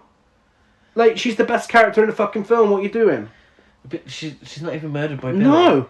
He knocks, back into the building, and then the icicle kills her. Yeah. I mean, is that possible? Can that happen? That's I scary. highly doubt it. Oh my god. We don't get icicles here, but if we ever go to anywhere that does... Well, she does get a great line of dialogue before this, when Heather, played by Mary Elizabeth Winstead, doesn't know what a car ice scraper is. And Mrs. Mack shuffles her way out of the car, goes around to the front, starts scraping the ice, and she's like, privileged bitch, frigid southern princess. Which is the most character development she gets, actually. So, she's a southern princess, is she? Okay, I didn't know that. Seeing as she got 2 lines of dialogue. Whilst Kelly and Lee descend to the garage to investigate, Melissa is attacked and killed by the assailant, who gouges her eye out and drags her down the landing by her empty eye socket because we're in the UK and that's the version we got. Yes. Kelly and Lee return upstairs and find Lauren's eyeless corpse. So Kelly sends a text. Yeah, Lauren, the drunk. The token drunk? Yeah. Oh, okay. So she's actually gets no time. No. Does she? Kelly sends a text to try and find one of the other characters. I can't remember which one it was, and the only reason I got it down is because it says U, the letter U, and the at symbol with a question mark. Yeah, you at 2006. Kyle returns to the house, and the three go to investigate the attic. Whilst ascending the ladder, Kyle is dragged into the attic to his death by the assailant, who is revealed to be Agnes, now an adult, who has arranged the bodies in classic slasher movie style with one of my favourite touches of the film, Eve's head on top of the tree. Yeah. And we get the ridiculous dialogue exchange where Kelly says, "We're not your family, Agnes, and your brother's not here." And Agnes says, "No, my daddy's here." So fucking stupid.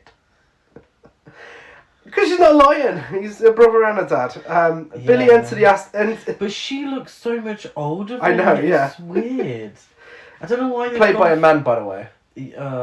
That's what I thought initially. I was like, oh no, we're going for the transgender killer. I was like, please don't, please.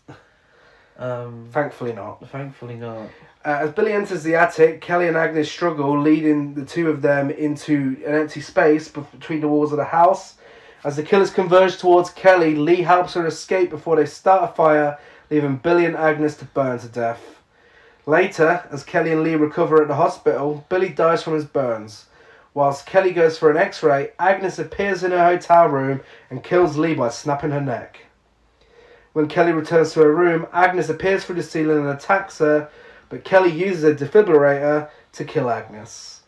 Kelly's parents arrive and take her home, but if you're watching this in America, then Billy came back to life, killed the morgue assistant, Thingy Bob still dies, Lee still dies, Agnes still gets killed by a defibrillator, but moments later Billy enters through the ceiling and chases Kelly to the stairwell.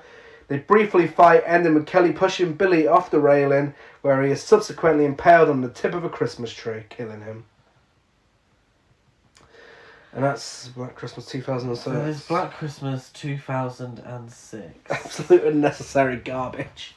It really is. It had the potential to be camp. Yeah? With that cast, Yeah. it had the potential to be camp. And it wasn't. It was just grim. Yeah. And way too dark. Like, seriously, way too dark. We'll get on to that with cinematography, won't we? Yeah. And that now brings us to 2019. Yes. So we begin with a little quote from the fictional Calvin Hawthorne. We love it when we get a fictional quote, don't we? I'm not a huge fan. He's the founder of Hawthorne College, 1819. And he said, "Man possesses powers so formidable they can only be considered supernatural. With a proper education, men can wield these powers and go forth into the world." And that's basically the plot of the film. So. Yeah. Is that right? We get some men in robes chanting in Latin, a bust of an old man, and then women screaming to begin the film. The screaming then turns into laughter, and we're introduced to this film's non-protagonist sorority sisters. What? So these are sorority sisters, but these are the ones that join in later on. Are they? They are, yes. Oh, so kind of a focus on them. Yeah. So these are who I obviously initially thought were our protagonists, but they're not. So on the campus of Hawthorne College, Delta Sigma sorority sister Lindsay is walking home after talking to her fellow sister Una, and Una is the girl who's laughing, the screaming to laughter. Una is Lindsay's secret Santa, and she got her the perfect gift for some self-care. Dildo. So yeah, hopefully she'll take advantage of that after the winter holidays. Lindsay then gets a direct message from someone claiming to be Calvin Hawthorne, the school's founder. I read that lovely quote from him at the beginning. She thinks she's being followed by a random guy, only to see that she is being stalked by a cloaked figure wearing a mask. Now this annoyed me, Because isn't it quite the coincidence that the guy who is just walking behind her is messaging on his phone at the same time that she's getting DMs? Absolutely, but there's two ways you can look at this. Now, in 2019, I thought the exact same as you. I was like, okay, this is a fucking dumb opening scene. But when you watch it, considering some of the events that have been in the media since, and, you know, coming to light about girls being attacked late at night, she'd have every reason to be panicking about the guy behind her. Yeah. But it's lazy writing that he happens to be texting at the same time. Texting with the DMs. Yeah. That's the point. But this is the whole film. This is the problem. Yeah. It's, on one hand, you can see the messages, you can see exactly what they're trying to do. So, yes, absolutely, go for it. This is a great message. We are on board with everything they're saying. But then on the other hand, it's like, okay, this is also lazy writing and lazy directing. Yeah. With the way you're going about it, which is so frustrating. It's a cliched trope. Yeah. Where it's a pure coincidence that the red herring is doing exactly the same thing that the killer is doing at the same time. Yes, she has every right to be wary of the guy who is walking quite close behind her. To be fair. She instinctively gets her keys in her hands, ready to use as a weapon. I think all young women are aware of that. Yeah.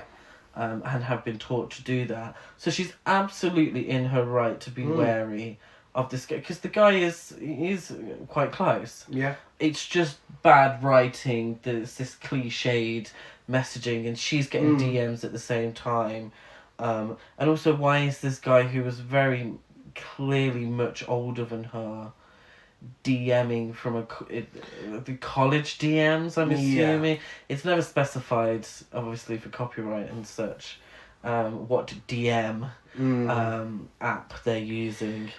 But yeah, she's instinctively gets her keys in her hands. He crosses the road just as she turns round, ready to defend herself. She yells, and he continues to cross the road in his own world. He hasn't got earphones in or anything like that. I did find it weird that he doesn't react to her turning around with keys in her hand going, ah! And he's just carrying on messaging, crossing the road. I did think that was, again, not great. What about the messages in this in comparison to the phone calls in the other two? I mean, obviously it's not as horrific as the original. I found it a little more threatening than the 2006 remake, though. I think now we're looking more into why she's reacting the way she is. I think it is scarier. Yeah, I mean, the first one is a pig and a reindeer emoji, and then it's what do a Christmas ham and a sorority girl have in common? They both squeal before they die. Yeah. That's scarier than fuck Santa Claus, fuck Santa Claus. Of course. And also, I think the reaction, like, she is horrified, but she's also ready to defend herself. Whereas in the original, Barb plays it off as a joke. Yeah. The girls are horrified, but they don't actually dwell on it too much. No. They're not really actually kind of prepared to do anything about it. No, and even when they do, the police just fucking dismiss them anyway. Exactly. But that's also a theme in this film. Yeah. I can see why. I don't see why this is called Black Christmas, really. But I can see why it's connected to the original in certain ways. Yeah. I mean, we're really having to delve into it's a stretch. It's a stretch. But these things are taken from it. I mean, the phone calls, they're texting this. Yeah. You know, Claude the cat, who killed everyone in the original, is Claudette the cat, who is also responsible for someone's death in this film. Exactly. So, Lindsay tries running into another house for help, but another masked man is there. Again, for me, this is poor writing. This is a residential area between her home and campus. So it's a real coincidence that this is, of all the houses to choose for her to get help from, it's the one where the other masked assailant is already there. I think that's just. I know I'm picking at straws or whatever, splitting hairs, but I do think it's lazy writing. It's so reliant on coincidences. And it's a twice very, in one scene. Yeah, you know? And it's a very anticlimactic scene as well, because we obviously see her death after this. I mean, we see it happen, but then because it's PG-13, it's like, okay, she has just been stabbed and there's no blood whatsoever. Yeah. So as she pleads for her life, the cloaked figure grabs an icicle and stabs Lindsay in the chest, killing her. He then drags her body away. As she's trying to get away, which causes like snow angels in the ground. To make it look like a snow angel. Yeah, it's cool enough effect. You know, it's just, actually, a decent effect. In another sorority house, MKE, is Riley Stone, who lives with sisters Chris, Marty, Jessie, Helena, and Fran. We're introduced to Fran straight away when she bursts into Riley's room and announces, "I have a final in 10 minutes and I can't find my Diva cup." Riley then passes Fran a sanitary towel and she makes awkward eye contact whilst putting it down her jeans. And obviously into her underwear. Yeah, it's such a weird choice. It's... and we're going to keep saying this, like, I understand what they're trying to do, and if this is aimed at a young girl, she's going to think, what's a Diva cup? And then find out what a Diva cup, find out that a Diva cup is actually a good thing, really helps the environment, you know, and she's going to find out what that is and understand that. But in terms of a film, you know, I don't, and I have female friends, and I know everybody's different, but it's the awkward eye contact. Yeah, that's so unnecessary. We shouldn't be stigmatising, you know, periods and sanitary towels and tampons and whatnot. Never. You know, it's ridiculous that it is even stigmatised in the first place. But, and the fact that they included that in this film, that's great. It should be normalised like that. You know, that should be shown in the film. Why not? You know? But the scene probably should have ended after she got the sanitary towel and then left the room. The eye contact thing. Do you know what? Even if you quickly shove it down, that's great. The eye contact thing makes it questionable. It's the way they're looking at each other, and then she like does a laugh at the end, and I don't know. Maybe I'm what's it called? Not is it deflecting? No. Projecting. Thank you very much. Maybe I'm projecting my own personal sensibilities onto this, but I couldn't imagine doing something that I perceive to be quite personal. So, and the door's wide open as well. It just felt really weird. It's weird. It's a weird shot. I have quite a few female friends, and I couldn't imagine them ever doing that in my room. You know, obviously I wouldn't have any. But, you know, you would pass it, and then they would deal with it in the bathroom, you know, use my bathroom, whatever. I just couldn't understand them doing it. The thing is, everyone is different. It just doesn't translate onto screen. That's the thing, because it actually makes it laughable, when actually they're giving out a great message, a healthy message about the Diva cup. I didn't think we'd go that in depth into it, but it's just something that made me think, oh, who are these characters? You know, what is what is this? Riley goes to a class taught by Professor Gelson, played by Carrie Ells, who has an English accent in this film, and interesting bit of trivia, he actually has an English accent in real life.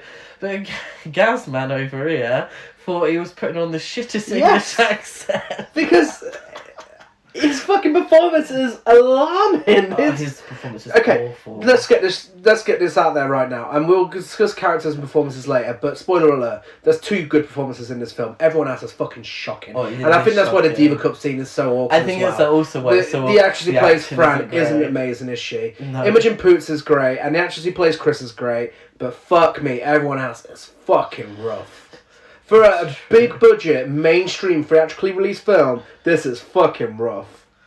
Cary Elwes as well. I mean, obviously he's very well known for The Princess Bride. I've never seen it myself. As Dr. Gordon, he has a few questionable moments in that. Mostly his performance is good, but then, as you may recall from when we discussed Saw 3D, not so good. And very much the case here as well. And I've seen him in like one or two other things, and he's just not a very good actor. Well, he's going Scottish for that Christmas film. Well, we won't be finding out, will we? So, Professor Gelson, he's come under fire for alleged sexism, and he knows that there was a petition going around started by Chris, who is described here as a heavy activist. Whatever a heavy activist is. She's an activist. I wouldn't say she's a heavy activist. Heavy activist. I'm assuming they mean she's a strong activist. Yeah, fighting for what's right. Yeah, but she's an activist, but she's activist with a capital A. Mm. I don't Yeah, know. basically. Yeah. So she wants him to be removed after he yelled at her for questioning why their reading curriculum didn't include a diverse set of authors. Chris is also noted for having a bust of Calvin Hawthorne removed due to Hawthorne's own noted personal history of misogyny. And I've got here, and this changes throughout the film, actually, but I did put here, Chris has a good point, but she's quite annoying. And she is quite annoying at the beginning. Yeah. She becomes more likeable as the film goes on. She becomes way more likeable as the film goes on. It does make me laugh that this introduction to Professor Gelson, like, even in this scene, and the toxic masculinity, it just felt like this was a satire on toxic masculinity and the way a lot of men think. But even in this scene where he's introduced teaching, he's like, men are great, men are superior, men are this, men are that. It's like, even your teaching in your lesson, like, it's constant, like, men. Well, he deliberately sets, Bridget? Who the fuck's Bridget? Bridget? What's her name? Briley. Oh my god, I'm terrible with names. So he deliberately sets up Riley, who didn't have her hand up to answer a question. No. But deliberately sets her up to assume that a writer who was writing about men's perceived superiority over women, or the importance of men, he sets her up to believe that it's a man writing it. And he's like, well, actually, my dear, it's a woman. It's a female author. Haha, don't you look silly? But no, you're just a bit of a twat. One woman said this one thing a long time ago, and now you look like a fucking bitch in my class. And it's made worse. He's so unlikable, even more so because of how bad the performance is. Like, I want him off my screen. Chris also makes a good point when she says, whose classics are they? Because they're not mine, which is true. Absolutely. I mean, if people are paying at the college, surely they should have some part in choosing the curriculum. Now, I don't know. I mean, classics is kind of... I don't really know in terms of academia what classics really means. But... I think it's a term that could be changed. Yeah. I mean, classics change all the time. So it could incorporate female writers, LGBT writers, black writers, Asian writers. So she's actually got a really good point. And this is... She becomes more likeable after this point, thank God. But she's a little full on. Yeah, she very much does what we thought this entire film did when we first watched it. Just constantly screams at you from the first moment she's introduced. Yeah. And that kind of sticks with you. But when you watch it again, and you actually, take everything into consideration, because obviously we're analysing this scene for scene, she definitely becomes more likeable. Yeah. The problem in a film is that she felt like a parody. Yeah. And the moment she feels like a parody, the points that she's making aren't being made anymore because she's a comedic character, because she's a parody. Yeah. So Chris and Marty go with Riley to the coffee shop where she works. A shy, nerdy guy named Landon, who has a clear crush on Riley, signs Chris's petition after overhearing them talk. Riley is then unnerved when a frat boy from DKO named Phil comes in, reminding the ladies about a frat event later that night, in which former President Brian Huntley will be there. This troubles Riley since Brian raped her years earlier, and even though she came forward, he escaped punishment. So this really, I mean, if Professor Gelson wasn't already showing it, this also signifies that every straight white guy is a piece of shit. Yeah, they're all in on it in this film, and it really is clear from the moment he walks in the room. Yeah, I mean, at the end of the day, it's absolutely right. You know, these are the stereotypes from this. What is the term for it? The culture. The frat sexual assault culture, something that goes on in America quite a lot. No, of course, and these are there purely as the example for that, and these are your antagonists. And you know what? Putting them in that place works like that, because you know, it does explore different areas.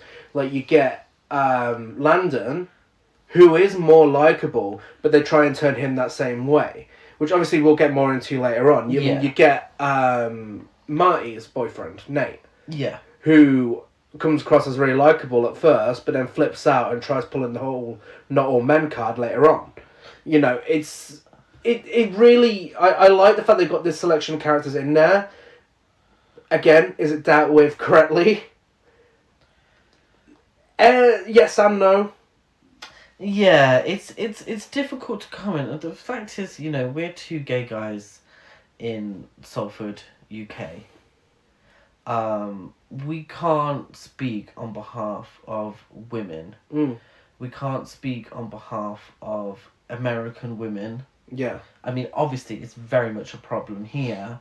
But there's a culture in America, the sororities and fraternities that we don't have here. So we can't speak on that. We can't speak on behalf of women. We can only really speak from what we see. Yeah. And what we've, you know, obviously done our homework on, and we do keep up to date with. I was going to say women's issues. That sounds very Victorian, but you know what I mean. We very much keep up with it, but we can only speak from our perspective. So I would never ever turn round and say that anything that this film talks about is invalid. No. Particularly by female filmmakers. Yeah. What we can speak of, though, is the execution in regards to it being a film. And that sounds very Dragula, doesn't it? We're not talking about your drag, but it's your drag in terms of this competition. So we can only speak of it in terms of us watching a film and us being horror film fans. And it just feels too... It's the way the soundtrack... It's the way when you see certain characters and the soundtrack changes and everything, it spoon feeds it to you. This whole film spoon feeds everything to you. Like, nothing's left to the imagination. There's no subtlety in place. But everything is given to you straight up at face value. And sometimes that works, sometimes it doesn't. In case of the villains, I think having these guys in the roles of the villains is great, but does it work for a horror film? Not particularly. No. Not particularly. And then you get very sort of teen drama moments. Like this one, and he comes in and he's all smug. Just there for exposition, and an arsehole, there for exposition. It does feel very forced. Yeah. As he seemed to only go in to order a coffee just to annoy them. Mm-hmm. And it feels very much soap opera-ish, so that they can turn around and say, oh, he's, best friends with the person that raped you. Mm. And it just feels like, okay. We're just going to throw that out there and not really look at it. Mm. But I think it does delve into... I mean, I know I've literally just said everything is at face value, but there's a few other things like later on where Riley gets cut by one of the killers and he leaves his mark on her and then leaves her there, and then she's defended by other women. And it's things like that where I think... a lot of the time we debate on this podcast where, sexual assault should be used in films and when it shouldn't be used in films. Like, if it's been exploited, it shouldn't be used. This case, I think the inclusion feels like it should be there. Yes. Because of the audience it's targeting, it's kind of like a warning sign. Especially with the uncomfortable song that's coming up, which is uncomfortable because it's meant to be uncomfortable. This is, it is looking at a culture that goes on in America, which is shocking and probably still goes on to this very day. And it should be there to raise awareness for that. So, on that, I do think this film does absolutely need to include the sexual assault. It doesn't show Absolutely, it. It doesn't show it. No. But not in graphic detail. No. But it's there. You know it exists. And that's scarier than the horror elements. Yeah, exactly. Which makes... when it goes into horror territory, it makes it feel ridiculous. Yeah, and it looks generic. And generic. Yeah. And in turn, it makes the film ridiculous, which makes the message ridiculous. Yeah. And when I do think there is a good message here, the problem is not everyone who watches Black Christmas has a podcast where they're going to sit here and discuss it. And we're not going to sit and make notes on their laptops whilst they're watching a film. So it should be clearer and work better. Definitely. It absolutely should. Chris redeems herself when she throws a drink in his face. Mm-hmm. Props to Chris for that one. The sisters dress up for the event that evening and they go to the frat house. This is obviously a play on... Mean Girls. Mean Girls, because they're all dressed in sexy Santa outfits. Mm-hmm.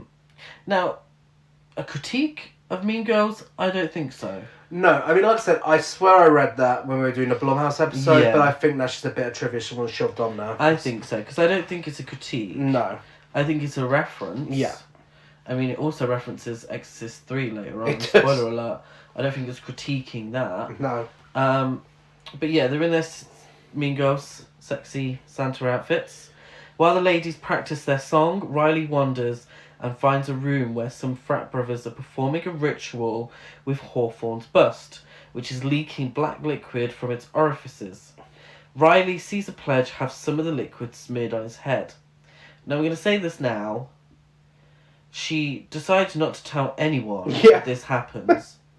This incredibly strange... Not until much later on in the film, after everything's gone tits up, does she decide that this is an interesting story. It's funny because a common criticism of ours on this podcast is when people know they're in a horror film. Yeah. The problem with this is she doesn't know she's in a fucking horror... So come on, seriously... We could suspend disbelief to a certain amount. Just go and tell them. Yeah, I mean, like, that's not even unbelievable, no. Of course you'd tell someone. Like, she's probably got a phone as well, take a picture. Photo. But it's one of those weird things. Like, if this happened to me in real life, you're damn right I'll be telling people. I'm like, oh my god, guess what I just saw? She then goes to another room where she finds Phil and Helena about to have sex. But seeing that Helena is far too intoxicated, she prevents Phil from taking things further, and Riley sends Helena home in an Uber. Phil does say, all you bitches are the same. You act like you want it, but you're all a bunch of teasers. And he also goes on to say, Brian would never have done what you said he did. Yeah. Again, forced exposition that shows us what type of character he is. Yeah. But there's probably a more subtle way of doing it than having him literally tell the audience what type of character he is. It's a difficult one because his words sound cliched, but they probably sound cliched because this is what men say absolutely repeatedly in real life. Yeah. And therefore it has made its way into film and television. The fact that it sounds cliche is a problem. It should never have got to that point. Exactly. Helena says that she just thought he was cute. I've got here that Helena has absolutely broken girl code anyway. Yeah. Because she should absolutely not be trying to not even find cute. There is nothing cute about the guy who torments your best friend about her rape. Yeah. And the guy who completely denies and is best friends with the guy who raped your friend. Mm-hmm. She should be nowhere near that guy. If I was, oh my god, Riley, I'd be fucking fuming. I was like, you do not fucking talk to that guy. Let alone, you know, obviously what happened has happened and he took it too far because she was intoxicated. But she turns around and said, oh, I just thought he was cute. Fuck you, bitch. Spoiler alert, she turns out to be an arsehole by the end anyway, so the red flag very much came to fruition by the end. Unfortunately for Riley, Helena was supposed to perform with Chris, Marty, and Jesse. So Riley, or Jess, it's Jess, not Jesse, isn't it? Whatever. Jesse. So Jesse, yeah. So Riley must now take her place. The ladies go on stage to perform, but Riley freezes up when she sees Brian's smug face looking at her. The other three help her before Riley gathers up the nerve to perform the song, which is meant to call out the frats' rape culture. There we go. That's what. Fraternity rape culture. I didn't get any of the lyrics down. No, but it's very much describing what happened to Riley when she was passed out and he took advantage of her. Yeah, and it's set to a sort of a playful tune. Yeah. And it begins, you know, very flirtatious. The men are like, oh, yeah. Well, yeah, and that is what's so satisfying about this scene, is the fact that they think it's great because they're dressed all sexy and, you know, they're singing this playful tune about having sex. But then when they turn it around, the reaction of the men in the audience is quite the picture. Yeah, and it's every man in the audience turns on them, starts throwing stuff. Booing, apart from Landon. And then the women are supportive of the song. Yeah. Afterwards, Riley says maybe that'll teach Brian Huntley not to rape other girls. Which I thought was quite strange. Because quite strange. They act as if this song is a victory for Riley. And performing this song and seemingly embarrassing him in public, it is sort of... And later on, Chris said, oh, you won. I think it was Chris. Yeah. Said you won, you know, but you performed that song. I just found that a little strange. It's a little strange, yeah. Surely there are no winners in a situation like that. And what, from a song? And like, I didn't really understand. Again, it's another one that you can dump into the category of, you know, good intentions executed badly, because, you know, at the end of the day, her finding the confidence to do that is some form of achievement. Absolutely. But that's not her winning. You know, there's no winning from that, you know. No. It's a small victory. It's a small victory. To embarrass him, but it's the way they kind of he's not been arrested, you know. No. He's not been arrested. He's not been murdered. It's the way that by the end of the film, it's kind of like that's that part of the narrative over with, which I just thought was quite strange. So I've got here the women in there love it, but naturally the frat brothers react with anger. As they head to another party, Landon joins them. Meanwhile, a cloaked figure stalks Helena in her room and seemingly kills her off screen. The next morning, Riley says bye to Fran, who is going away for the holiday break. Did you forget about Fran? After Riley goes to join the others in getting a Christmas tree, Fran is left alone at the sorority house, searching for Claudette everywhere. Searching everywhere for Claudette. Claudette is literally like 2 meters away from her. Meowing her to her death. Meowing her to her death. She's running late, but she's wondering if Claudette's in pain, just because she's meowing. Unfortunately, in a, death pretty much taken directly from Exorcist 3. Straight from Exorcist 3. Straight from Exorcist 3, she's strangled with Christmas lights by a cloaked figure. I was quite excited for that death scene. Seeing it in the trailer. Was it in the trailer? No, it wasn't in the trailer. No. No, you're thinking of The Nun, which also does the exact same thing. The Nun. The Nun does the exact same thing. Oh my god, it does. Oh, okay. Yeah, no, The Exorcist 3 was very popular around that time, clearly. Oh, so by this point I was like, oh my god, not again. But that iconic death from Exorcist, the only thing anyone ever remembers from Exorcist 3. Hey, come on, there's a lot to remember from Exorcist 3. Go on then. George C. Scott. Doing what? A fantastic performance. As? I can't remember who played. But the exorcism scene in the prison at the end, it's great. Great film. I never said it wasn't a great film. Very memorable Just film. no one remembers. Compared to the original, no one remembers fuck all. While out on the town, Riley gets a call from Helena's mother, who says she never arrived home that day, like she was supposed to. In great horror movie tradition, Helena's mother calls with no caller ID. Riley... And starts to call like... Yeah. So... she asks... Well, she doesn't ask, but Riley says that she'll be in touch. I'm assuming if she can't find Helena. But it's no caller ID. No. Because we're in a horror film. So I don't know how she's going to get in touch with Helena's mother if she can't find her. That's not really dealt with. Another thing not dealt with. That's fine. Riley then starts getting messages from the Hawthorne account that comes off as threatening. She was also informed by Una that Lindsay never got back home that night either. Riley goes to campus security for help to report that Helena is missing, but she is met with clear indifference. Yeah. Yeah, a cop couldn't care less. You couldn't give two shits. Did you have a certain line of dialogue down before that scene, between the Christmas tree shopping and her speaking with Landon to see if it was him? No. Well, I got it down, and it's the Jesse character. Yeah, it's the Jesse character. Who's baffling to me, where she says, "Guys, do I just turn on the oven and put the ham in? It seems too easy." Jesse is a fucking moron. Now, this is one thing that really struck me the first time I watched it and the second time.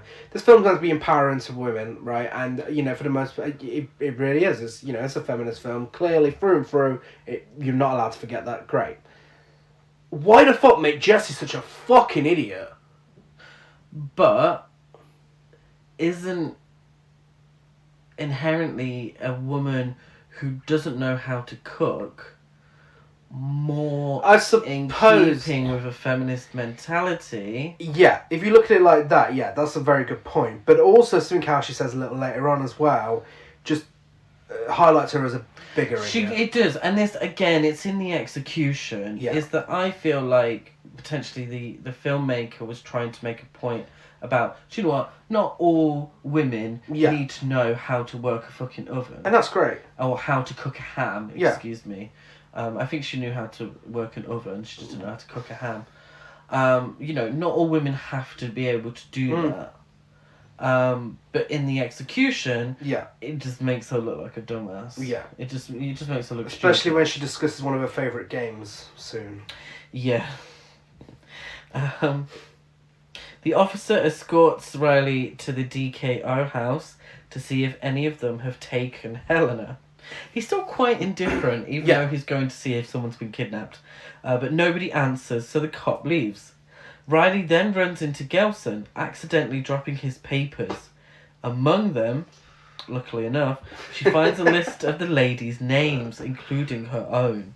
Gelson appears to intimidate Riley by noting that the college has sacrificed a lot to uphold certain traditions and that they have come too far to have their names tarnished. I've got here, Carrie Ells is truly awful. He's tried so hard to look suspicious. So hard to look suspicious. I mean, he's coming across, he's camp, He's hamming it up. It's not a good performance. After this, we get some of the worst dialogue in the film. We have another reference to cooked ham, where Jesse says, "Who knew it'd be this easy? I could have been cooking ham my whole life." And then Marty says... Do you know who's been cooking ham?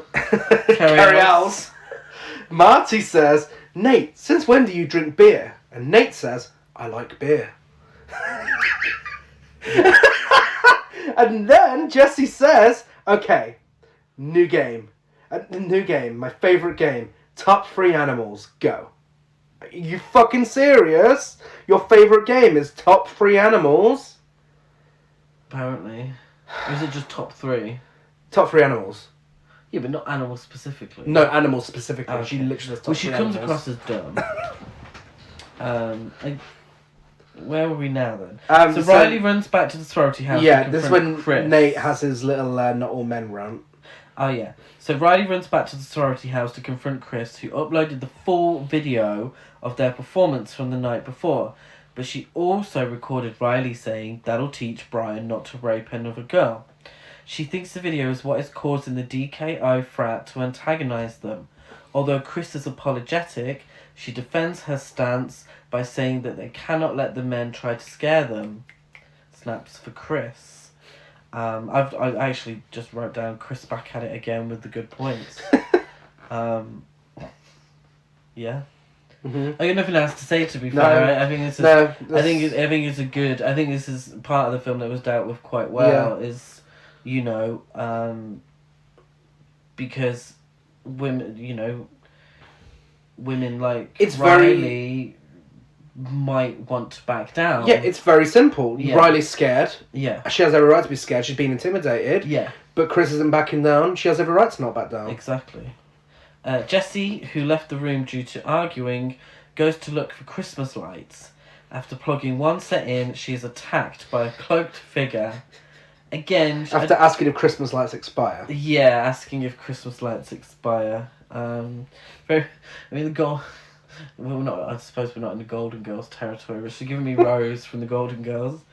Marty's boyfriend, Nate, interjects by saying that the ladies have been taking things too far and that they shouldn't assume all men are out to get them. Marty argues with him and sends him packing out the door, doesn't she? Mm-hmm. Well, I don't know where this change has come from with Nate. Well, He started drinking beer. did you not notice the little sound at the same time? No. That's them trying to possess him. Oh. You know, when he comes back and he says he had a migraine, it's because the other frat guys are trying to possess him. Oh. They're at the window somewhere like, here, Nate, tell them what for. Oh no. And that made him start drinking beer. He's meant to start drinking beer and say not all men. Oh shit. See, this is where it kind of comes across as a parody.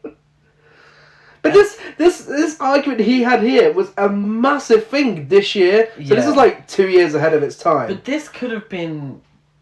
It's always been an argument, huh? Yeah, I know, but I mean, it came to the front of of course. media this year. I mean, this could have been a comedy. Yeah. I mean, it's like, oh my god, you've suddenly started drinking beer.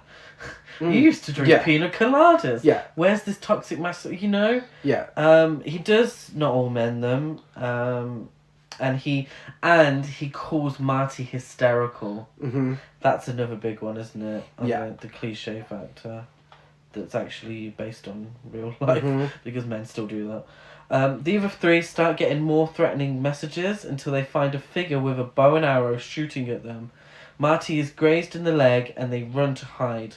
Riley goes to get a phone and keys to get them out, while Chris turns to Marty before going to find Jesse. Chris, who chose ants as one of her favourite animals, because they're stronger in numbers and strong. I can't remember. She says, "You've got to fight. We're ants, Chris." Chris comes across Jessie tied up in Christmas lights with a glass shard in her face. Downstairs, Nate shows up again post-headache. They didn't get the best. Migraine. They didn't get the best of him. And he finds Riley. She tries to explain the situation to him, but he gets shot in the face with an arrow. He does say, "Nobody hurts my girls.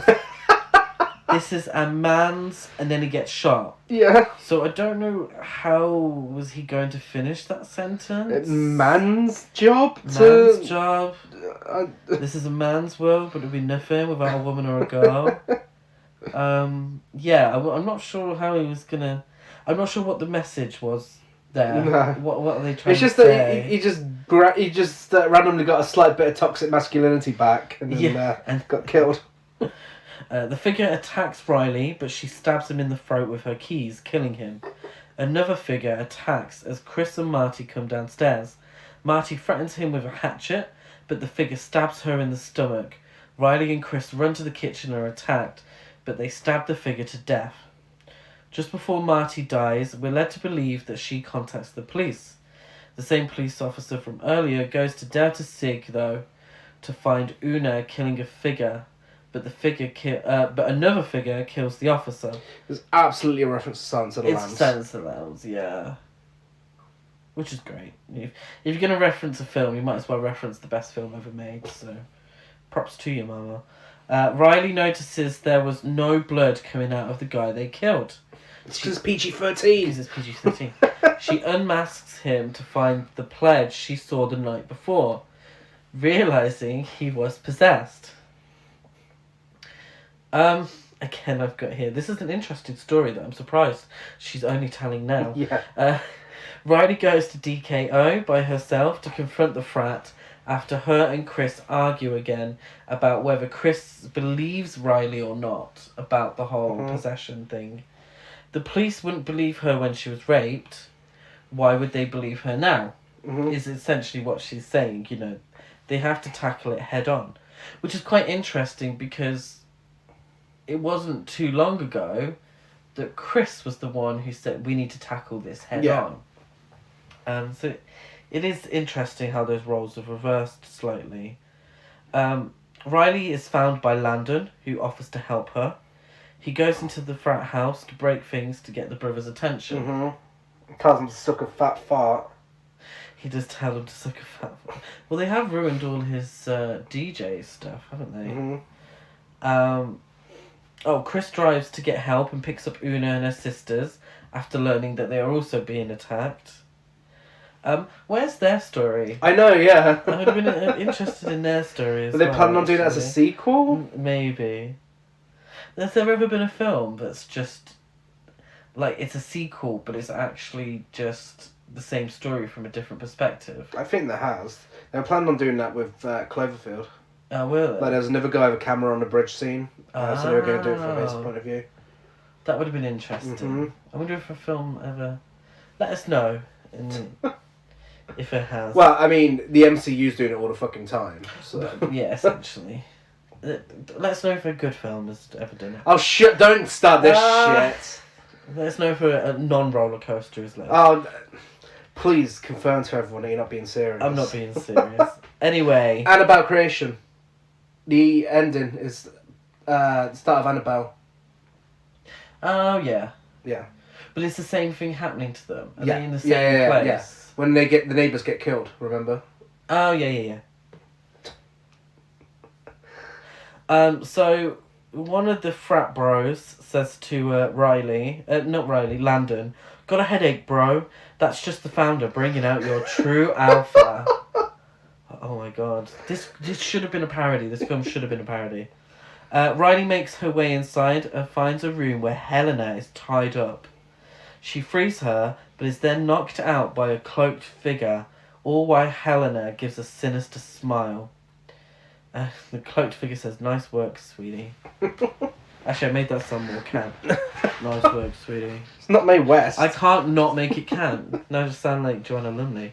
Anyway, Riley wakes up in the room with the bust where Landon has been brainwashed to be a pledge. Gelson, Brian, and other frat boys reveal themselves as part of a cult who has long upheld Hawthorne's sexist ideals, and this was featured in the trailer. Yeah. They discovered the bus leaked the black liquid and contained the power to allow Hawthorne's spirit to possess the pledges and give them inhuman strength.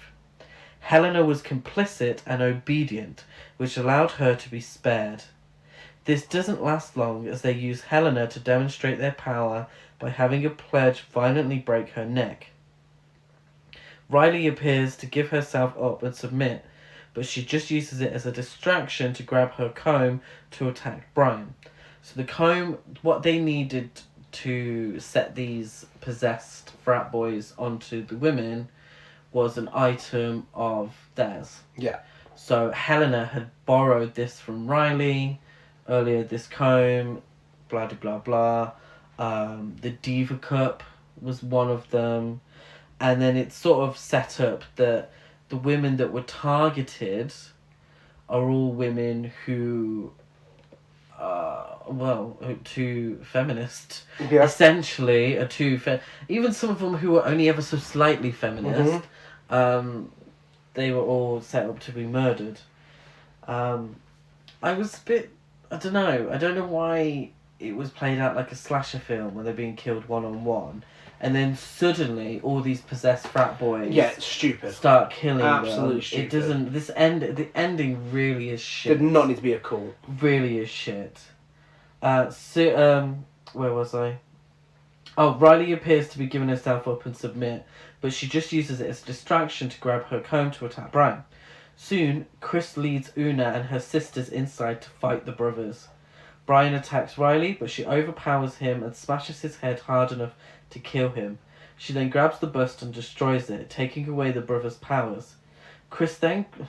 Which is really weird, because apparently they're meant to be super strong, but they haven't really shown themselves to be super strong. Because a lot of them have been killed.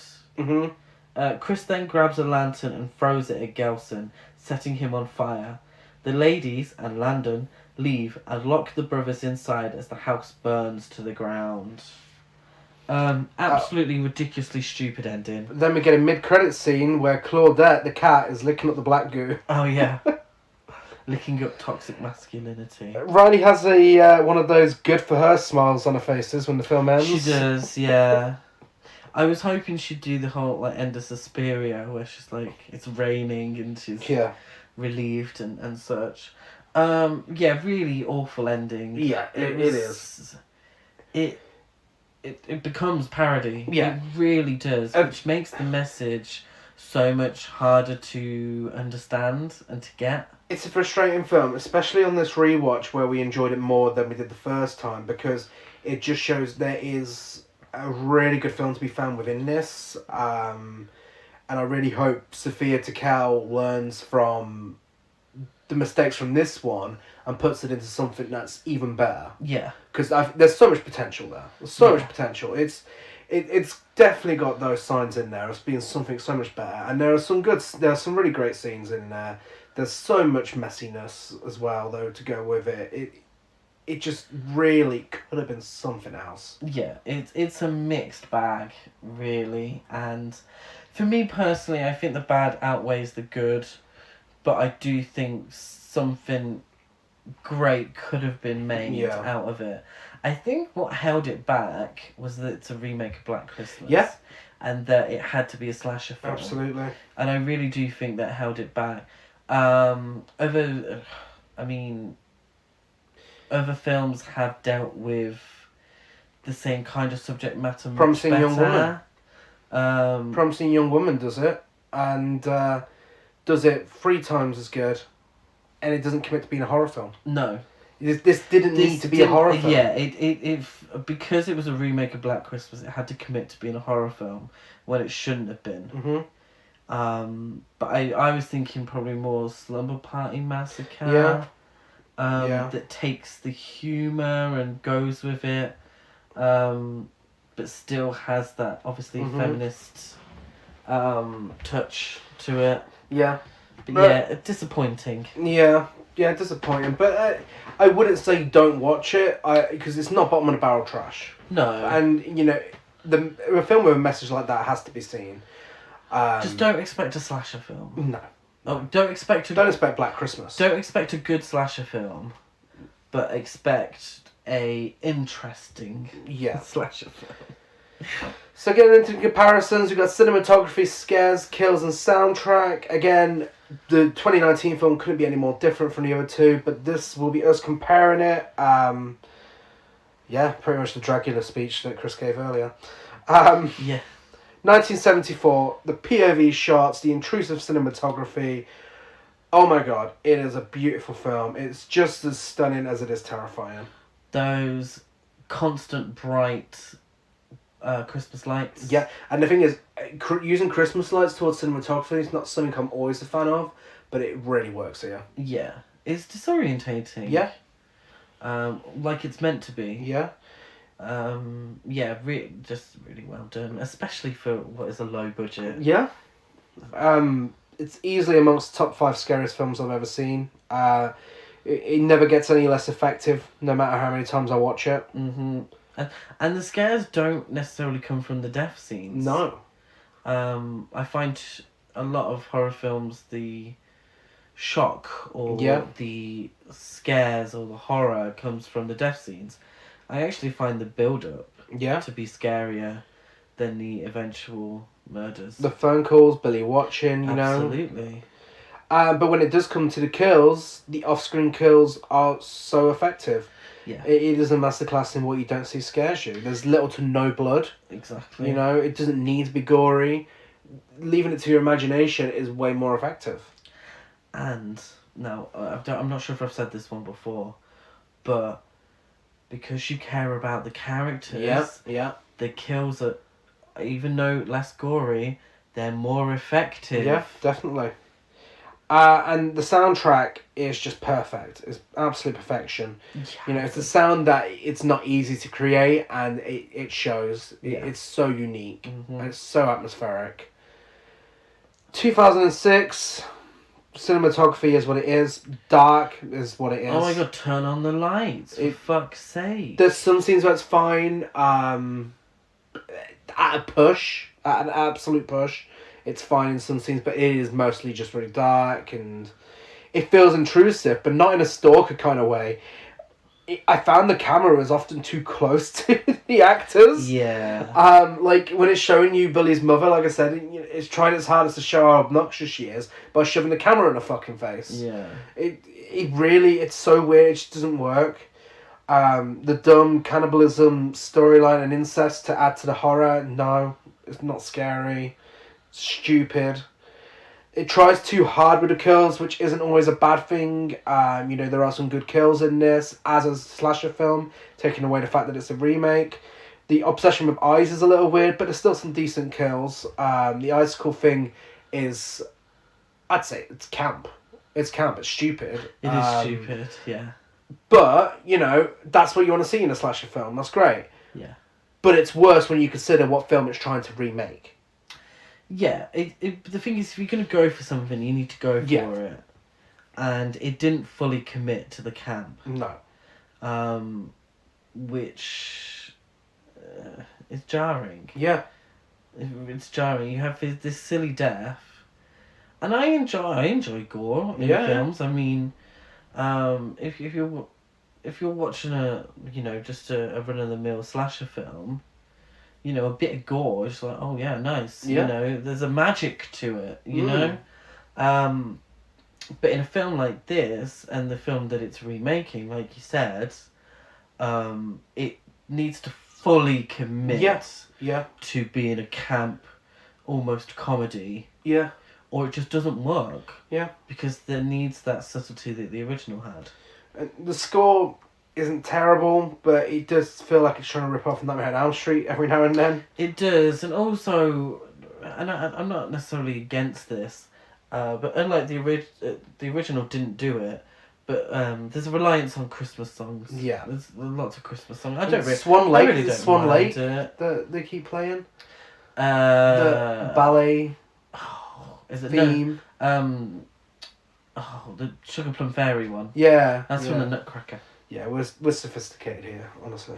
2019. We watched it last year, the Nutcracker, I think. 2019. Not the Keira Knightley version. 2019. The cinematography has some standout moments. I noticed this time around, there's like this thing they do where they slowly zoom in to certain scenes. Not necessarily when a lot's going on, but it kind of feels like that's a sort of nod to the 70s. Because it is something that happened a lot within cinematography in the 70s. Not necessarily within Black Christmas, but yeah, I thought that was a nice little touch. It was alright. Yeah, it's not phenomenal filmmaking by any means, but it's not as lazy as 2006 tends to be. Yeah, it's I suppose it's indicative of my issue with the film. It's trying. Yeah. It's just not quite succeeding. It's not scary in a horror kind of way. I mean, the subjects are scary in the fact that they're so close to real life. Mm-hmm. But as a horror film, as we've mentioned, it doesn't work. And in the same criticism as we gave to 2006, but in a completely different way, the kills don't fully commit. But it's frustrating here because they're not as subtle as the original, but not as graphic as the remake. They're somewhere in the middle, and this is entirely down to the PG-13 rating. Mm-hmm.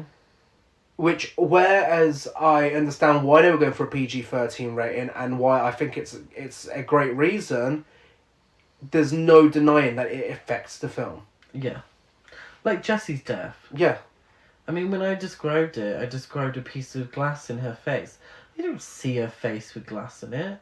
The chair turns around slightly and you get a slight bit of glass and then it cuts. Mm. Whereas if we'd seen her face with a large shard of glass in it, that would have been very shocking. Yeah. Whereas the cut is too obvious. Yeah.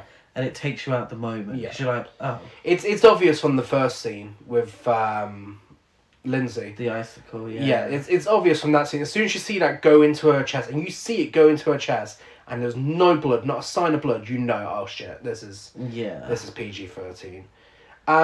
Which again, you know, we don't want to see loads of gore as a Black Christmas film, but then don't show the rest of the kill. You know, commit to one or the other. Yeah, but the original Black Christmas, correct me if I'm wrong, is an 18. It's an 18, yeah. Because of the themes. Yeah. Not because of the violence. Exactly. It's because of the themes. Yeah, exactly.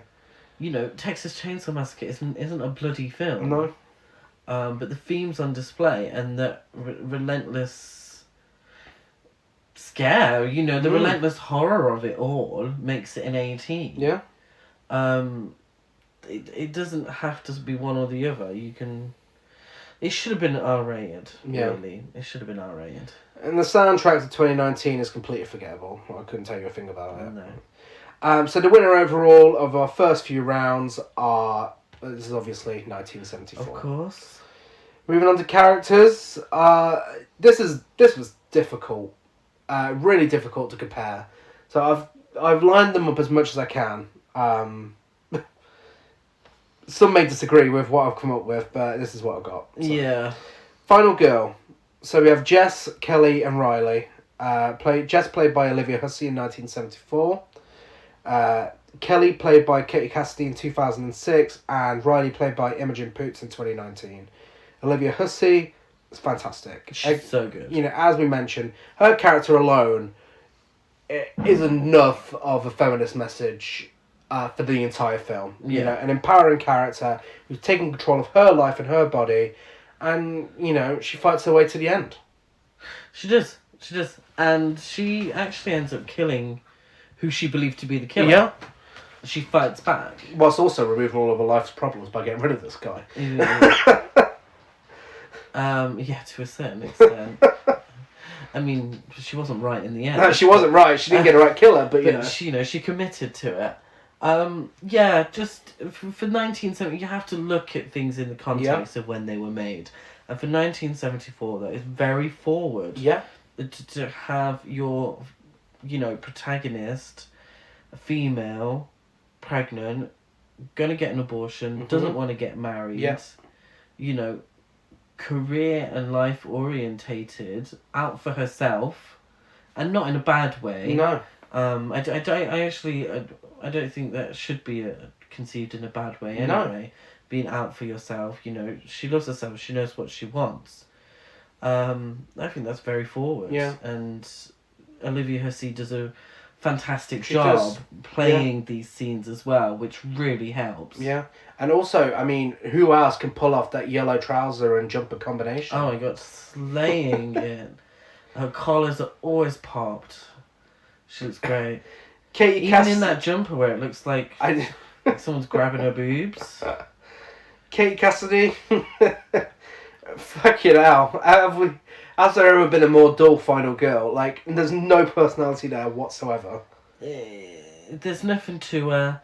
The only memorable thing is that A shit relationship. What? A shit relationship. Well, I was thinking more of the fact that the actress reminded me of Hilary Duff. And I was just, and there was so many things she did. It was like, oh my god, it's like Hilary Duff. Were they trying to get Hilary Duff?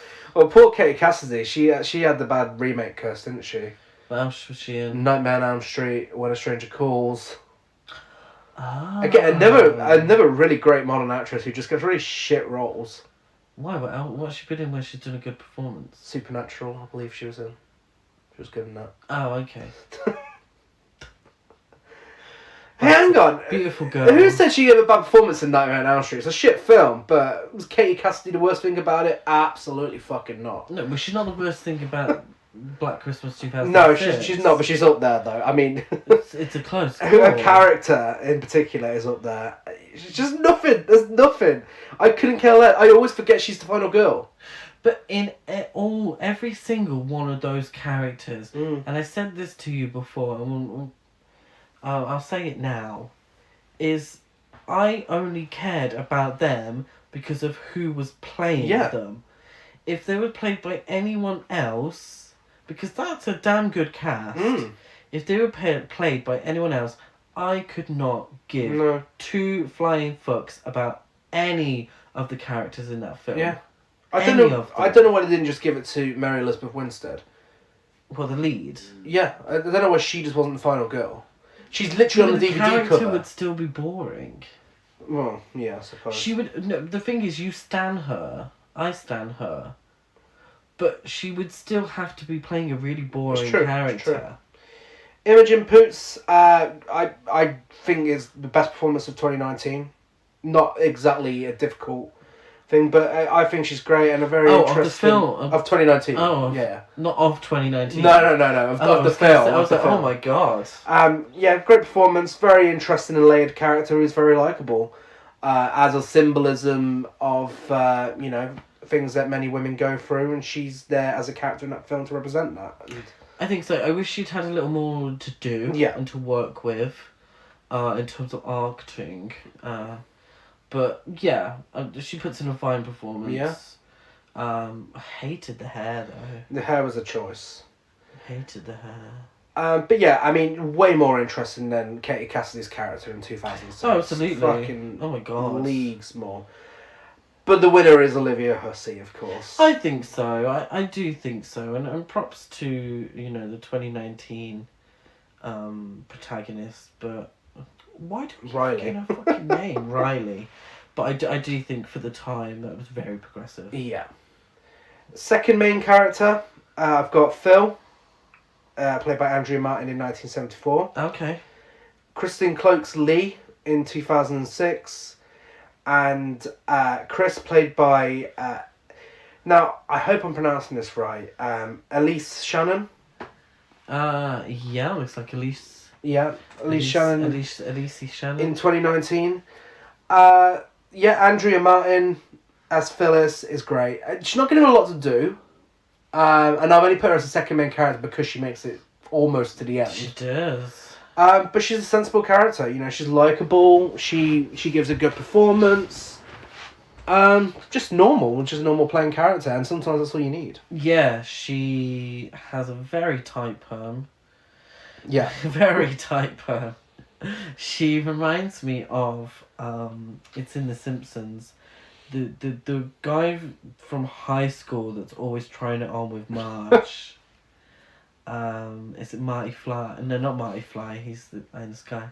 But the one that's always trying it on with Marge, and then she sort of ditches him for Homer. Yeah. I don't know why. But of course, Andrea I mean, she's not the Martin. most exciting character, I'm sorry, that's all I can think of. Because Andrea Martin as well, you know, I mean, bonus points for her for coming back in 2006 and giving us the best performance in that film. Kristen Cloak as Lee is probably the most interesting character in 2006, Black Christmas. Artie Ziff. Okay, Artie Ziff thank is his you. name from The Simpsons. Kristen Cloak, Lee, probably the most interesting character in 2006. Who? Lee, Claire's sister, with a big camp entrance. Oh, Eyeshadow. Yeah. Yeah, she's alright. I mean, she's genuinely the one I know the most about. So. Yeah. Literally, her story is, I can't find my sister. Yeah, and she was a legacy in the house. And that was more of a story than any of the other girls got. Yeah. And that, her literal character, you know, is, I can't find my sister. Yeah. And that is the most character development out of all of them. Well, no. Oh, apart from I shagged my friend's boyfriend. That, and all of the character development went on the fucking villains. Yeah, no, of course. Of course, it was the 2006 remake. Elise Shannon in 2019, second best and only other great performance in the film. Yeah, she does well, actually. She's very likeable. Always fighting for a great cause. After a rough start, she's likeable. Who are we giving it to? Ooh, this is a difficult one. I'm actually going to give it to Chris. Chris, Elise Shannon. Oh, I thought you were saying Chris is short for Kristen Cloak. I'm not giving it to I was like, what? Chris, yeah, me and Chris go way back. I agree. The other girls is the only other thing I can think of for the rest of the cast. Yeah. So Barb, played by Margot Kidder in 1974. Heather, Melissa, Lauren, and Dana, played by Mary Elizabeth Winstead. Michelle Trachtenberg, Crystal Lowe, and Lacey Chaber in 2006. And Helen and Marty and Jessie, played by Madeline Adams, Lily Donahue, and Brittany O'Grady in 2019. Margot Kidder is just a force in the original. She is great. She's funny. She is an absolute pleasure to watch. Great at playing drunk because she was actually drunk at the time. She's just so entertaining and makes such a big difference to the film. She's a great actress, and I think it's a real shame that she wasn't as successful as maybe she could have been overall. But she puts in a great performance. It's not the biggest performance. No, but it's the memorable one. You know, she takes that first call. She takes control of that first call. Yeah. But she has all the comedic scenes as well. Gets the best death of the film as well. She does, yeah, bless her. She does way more than the four other characters in 2006. No idea who they are. Alcoholic Lauren and her Is she an alcoholic or is she just drunk? She's just really drunk. I feel like she's the equivalent to Barb. Yeah. Her opinions on Christmas being darker than Halloween is a standout, I suppose. Heather, of course, Mary Elizabeth Winstead, is cautious and sensible, and as I said, should have been the final girl. If they developed her character a little more, because you know fuck all about her, and then she's southern. The other two, I mean, Melissa's all right. I really couldn't care less. Dana might as well have not been in the film. Yeah. They're just such non-entities. Yeah. I mean, at least with just names they can put on the poster. Helena, Marty, and Jessie, at least they all have certain tropes about them. I mean, Helena turns out to be a villain. Marty has a shit boyfriend, and Jessie's dumb. Yeah, so. But it's a film about camaraderie, and that does come across to a certain extent. Yeah. Yeah, it's difficult. I don't want to be too much of an arsehole, but I think if the performances had been better, there might have been maybe a little more chemistry. I think so. And we would have gotten more of that ant-like camaraderie. I mean, overall, the winner is Margot Kidder, so she beats all of those many, many different performances. Of course. The main male character, Peter, played by Keir Dullea in 1974. Oh, Lord. Kyle, played by Oliver Hudson in 2006. And Landon... Goldie Hawn's son. Really? Yeah. Oh, okay. Kate's brother. And Landon, played by Caleb Eberhardt in 2019. So, Keir Dullea is, of course, he's a red herring, he's creepy, He does everything he needs to do It does. in that role. He wears a turtleneck. turtleneck like no one else. Oliver Hudson is an unlikable sleazeball with his own personal sex tape collection, but other than that, like every other character in the film, so what? That's him. He's just unlikable. That's all there is to him. Yeah. Caleb Eberhardt is the most likable out of the three, but also the worst performance out of the three, because what the fuck was that? It's awkward, isn't it? It's a very So awkward wooden. performance, very wooden. I know he's playing an awkward person, but doesn't mean you can be an awkward wooden performance. No. The winner is, of course, Keir Dullea. Yeah. Someone else who I was surprised didn't have a bigger career than he did. Yeah. I mean, that was post-Space, 2001 A Space Odyssey. Mm-hmm. Oh, strange. And finally, the killers. We have Oh, Lord. Billy, played by Nick Mancuso, Bob Clark, and Albert J. Dunk. Oh. All playing the same character in 1974. Billy and Agnes, played by Robert Mann and Dean Friss in 2006. And Professor Gelson and his Bro Army, played by Carrie Owls and various others in 2019. Billy is obviously, we don't even know if his real name is Billy. We don't know anything about him. We never see him in full. Yet he's one of the creepiest horror villains. Absolutely. Just that one shot of his eye. Yeah. Is so much creepier. Yeah. Than the two films put together. Yeah. Really, just genuinely, and it's a weird one because obviously you've got Bob Clark as playing him, but it's Bob. The reason he is so scary is because of Bob Clark. Yeah. Not because of a performance. Not even because of a physicality. Yeah. Because really, he's not on screen that much. No. It's mainly POV, point of view, and such, but it's the creation of a character that you don't see in the film. Yeah.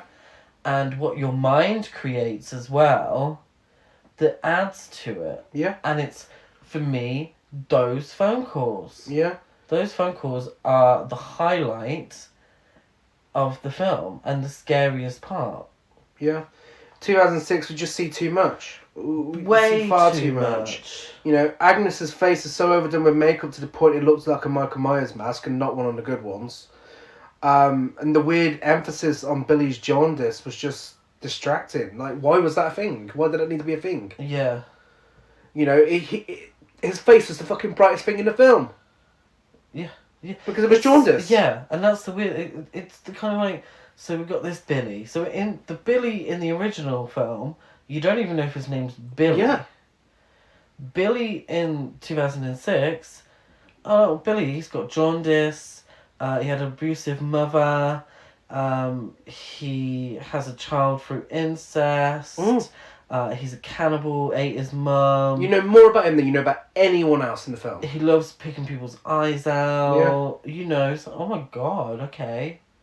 The first one, he did dirty phone calls. Yeah. And murdered.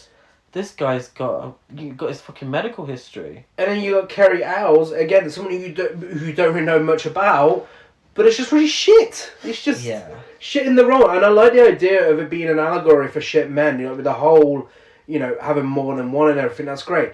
But then it doesn't excuse the fact that this is a horror film, so it comes across as generic when we see them in their cloaks and their shit masks, Yeah.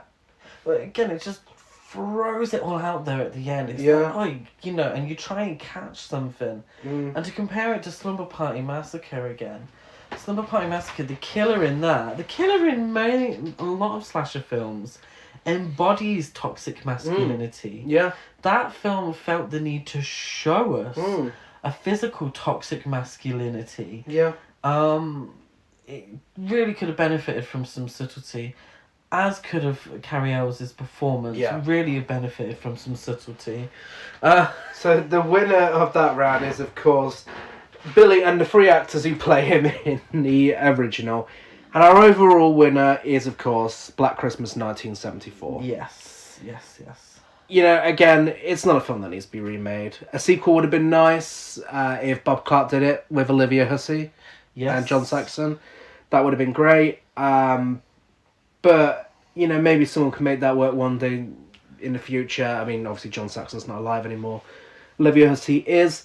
But, you know, it just, as a standalone horror film, it works. Yes. It's one of the greatest horror films of all time. It really, I genuinely recommend it. And I would also kind of recommend it as a gateway horror film. Yeah. Obviously it's an 18, but, you know, I watched it when I was quite a bit younger. If you can handle the Texas Chainsaw Massacre, you can handle Black Christmas. So yes, that is our original versus remake done for this month and this year as well. Yeah, for 2021. And so for our final best and worst of the month, is our best of the month going to be the same? For new films. Yeah. Yes, of course. I have Spider-Man No Way Home. I have Spider-Man No Way Home. Yeah. The film that potentially gave us COVID at the cinema. God, telling the truth, why don't you? But no, watching it at the cinema was an experience. It certainly was. Well, aside from that, it felt more like an experience than just going to watch a film. You know, you could feel the hype in the room. Everyone was applauding. It's a modern cinematic experience that takes things to new boundaries with superhero films. I'm not going to say why, because, you know, go and watch it yourself. We don't want to give spoilers away. But it is phenomenal. Yeah, it's fan service, but the best kind of fan service. Yeah. It makes sense of it. It works. It is a celebration of, you know, everything that's came before it. No matter, you know, there's references to the fucking video games in there, the animated series, the comic books, the other films. It all just comes together to create the ultimate Spider-Man film. It's just a fun film to watch, and sometimes that's what you need. Yeah. You need to be entertained. Something I was not during the worst of the month. Don't you dare. The Housewives of the North Pole. Shocking. Housewives of the North Pole, baby.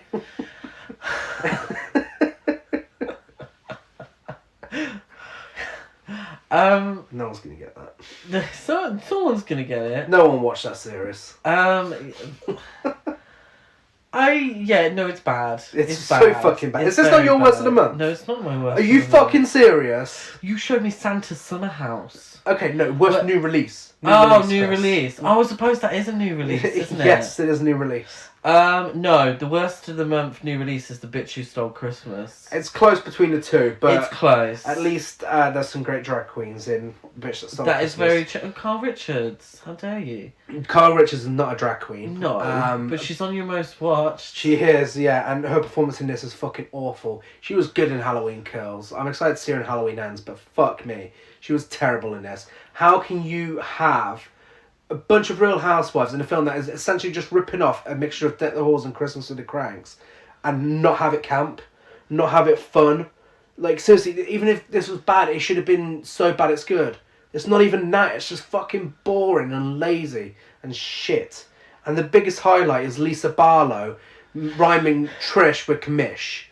And when that's the highlight of your film, you've got a fucking issue. I hope it's Trish. More Commish. Lisa Barlow cannot act. We're talking about Wooden in Black Christmas, my god. But no, can RuPaul, so it's very valid. That is very true as well. with the Bitch Who Stole Christmas, that is just as lazy. It's just a pile of shit. We watched a few really shit Christmas films. Purposely. You know, yes. Hoping for trash to pieces. Yeah. I mean, we got it with Believe in Santa Claus, the 40-minute animated masterpiece. Oh, stop. Are we going to get into that now? No, we're not. We haven't got enough time. We're almost on 3 hours as it is. Oh, is it really? Honourable mentions. Mrs. Santa Claus, what a pleasant surprise that was. Talk about feminist masterpiece. I know. Angela Lansbury invented feminism. Angela Lansbury invented unionisation as well. She's fucking slaying the game in Mrs. Santa. Bitch, you know I love Angela Lansbury. I agree. She can do no wrong in my eyes. Apart from Mrs. Harris She can do no wrong in my eyes. Remember the night? She can do no wrong in my Remember the eyes. night? Remember the Night. Yes. Fantastic. Very Lovely good film. Christmas film. They don't do them like they used to, Christmas films. They really don't. Okay, boomer, fucking it. I know I sound like a boomer, but they really... What, the shittest films we watched in December were all Christmas films? But some of the best films we watched, older films, were Christmas films. Come On, great film. Great new that release. was good, yeah. Very good Joaquin Phoenix performance there. Make Way for Tomorrow. Oh, what a masterpiece. Yeah, absolute masterpiece. Everyone needs to watch that film.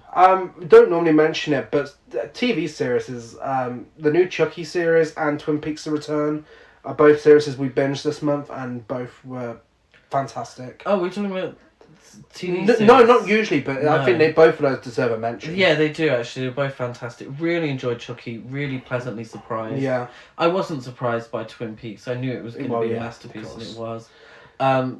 Speaking of Lisa Barlow, Real Housewives of Salt Lake City have been killing it. To All a Good Night. Okay, no. I mentioned those two specifically because they're horror for the podcast. Yeah, Real Housewives of Salt Lake City is it's horror. Yeah, it's horror. It's a cult, I suppose. It's trash, isn't it? Really, come on. To All a Good Night. What was that? That was the Christmas film directed by David Hess. Oh. Which I thought was absolute blast. Friday the 13th owes a lot to that film. Does it? The exact same twist. Sorry to ruin it, everyone. It rips off so much from the Sean film. Cunningham watched. I think so. We might have to do it next year. The Dawn That Dripped Blood was a decent slasher. A Christmas Horror Story. Anthology. Yeah, it was Decent alright, anthology. alright. Love Hard, nice surprise. Pleasantly surprised by Love Hard. White Christmas. Oh yeah, that was great, fantastic. A Diva's Christmas Carol. Oh, loved it. Vanessa Williams doing A Christmas Carol. I mean, that's all we need to say. Tokyo Godfathers. Oh, we should have seen that way earlier than we did. What a fantastic film. Some Like It Hot. A first time watch for me, of course. Yeah, all-time classic. Great film. Encanto, which really, really good. Yeah, really enjoyed that. And finally, the Velvet Underground documentary. Yes, on Apple TV. If you're a fan of Velvet Underground, you're gonna love it. Yeah. So yeah, that is the end of this month's original versus remake. Let us know on social media your favourite and least favourite films of the year, because that is going to be Friday's episode. So we're Horror Cult Trash over on Facebook and Instagram, Horror Cult Trash on Twitter. I'm Gaz92 on Letterboxd, Gazmo205 on Instagram, and GazCruise92 on Twitter. I'm ChrisBarker823 on Instagram, Twitter, and Letterboxd. Rate, review, and subscribe on iTunes. Rate and subscribe on Spotify, I think is the thing we're saying now. Like, follow on anything else. And best and worst horror films of 2021. The end of year episode will be released on Friday. Let us know your favourites and least favourites. Next week, we will be starting the new year with Full Eclipse, the film in which Patsy Kensit plays a werewolf. I mean, how else would we start the new year? I couldn't think of a better way. Last year it was Charles Bronson running after a naked man down the street. Oh my god. This year it's Patsy Kensit. Has it been a year since up. we watched 10 to Midnight? Yeah. Classic. Full Eclipse, the plot looks absolutely bonkers. I hope it delivers so we have enough entertaining stuff to talk about. I know, right? And next month's original versus remake will be My Bloody Valentine. Yes. In time for February. Fantastic. So yes, we will see you for our final episode of the year on Friday. Bye.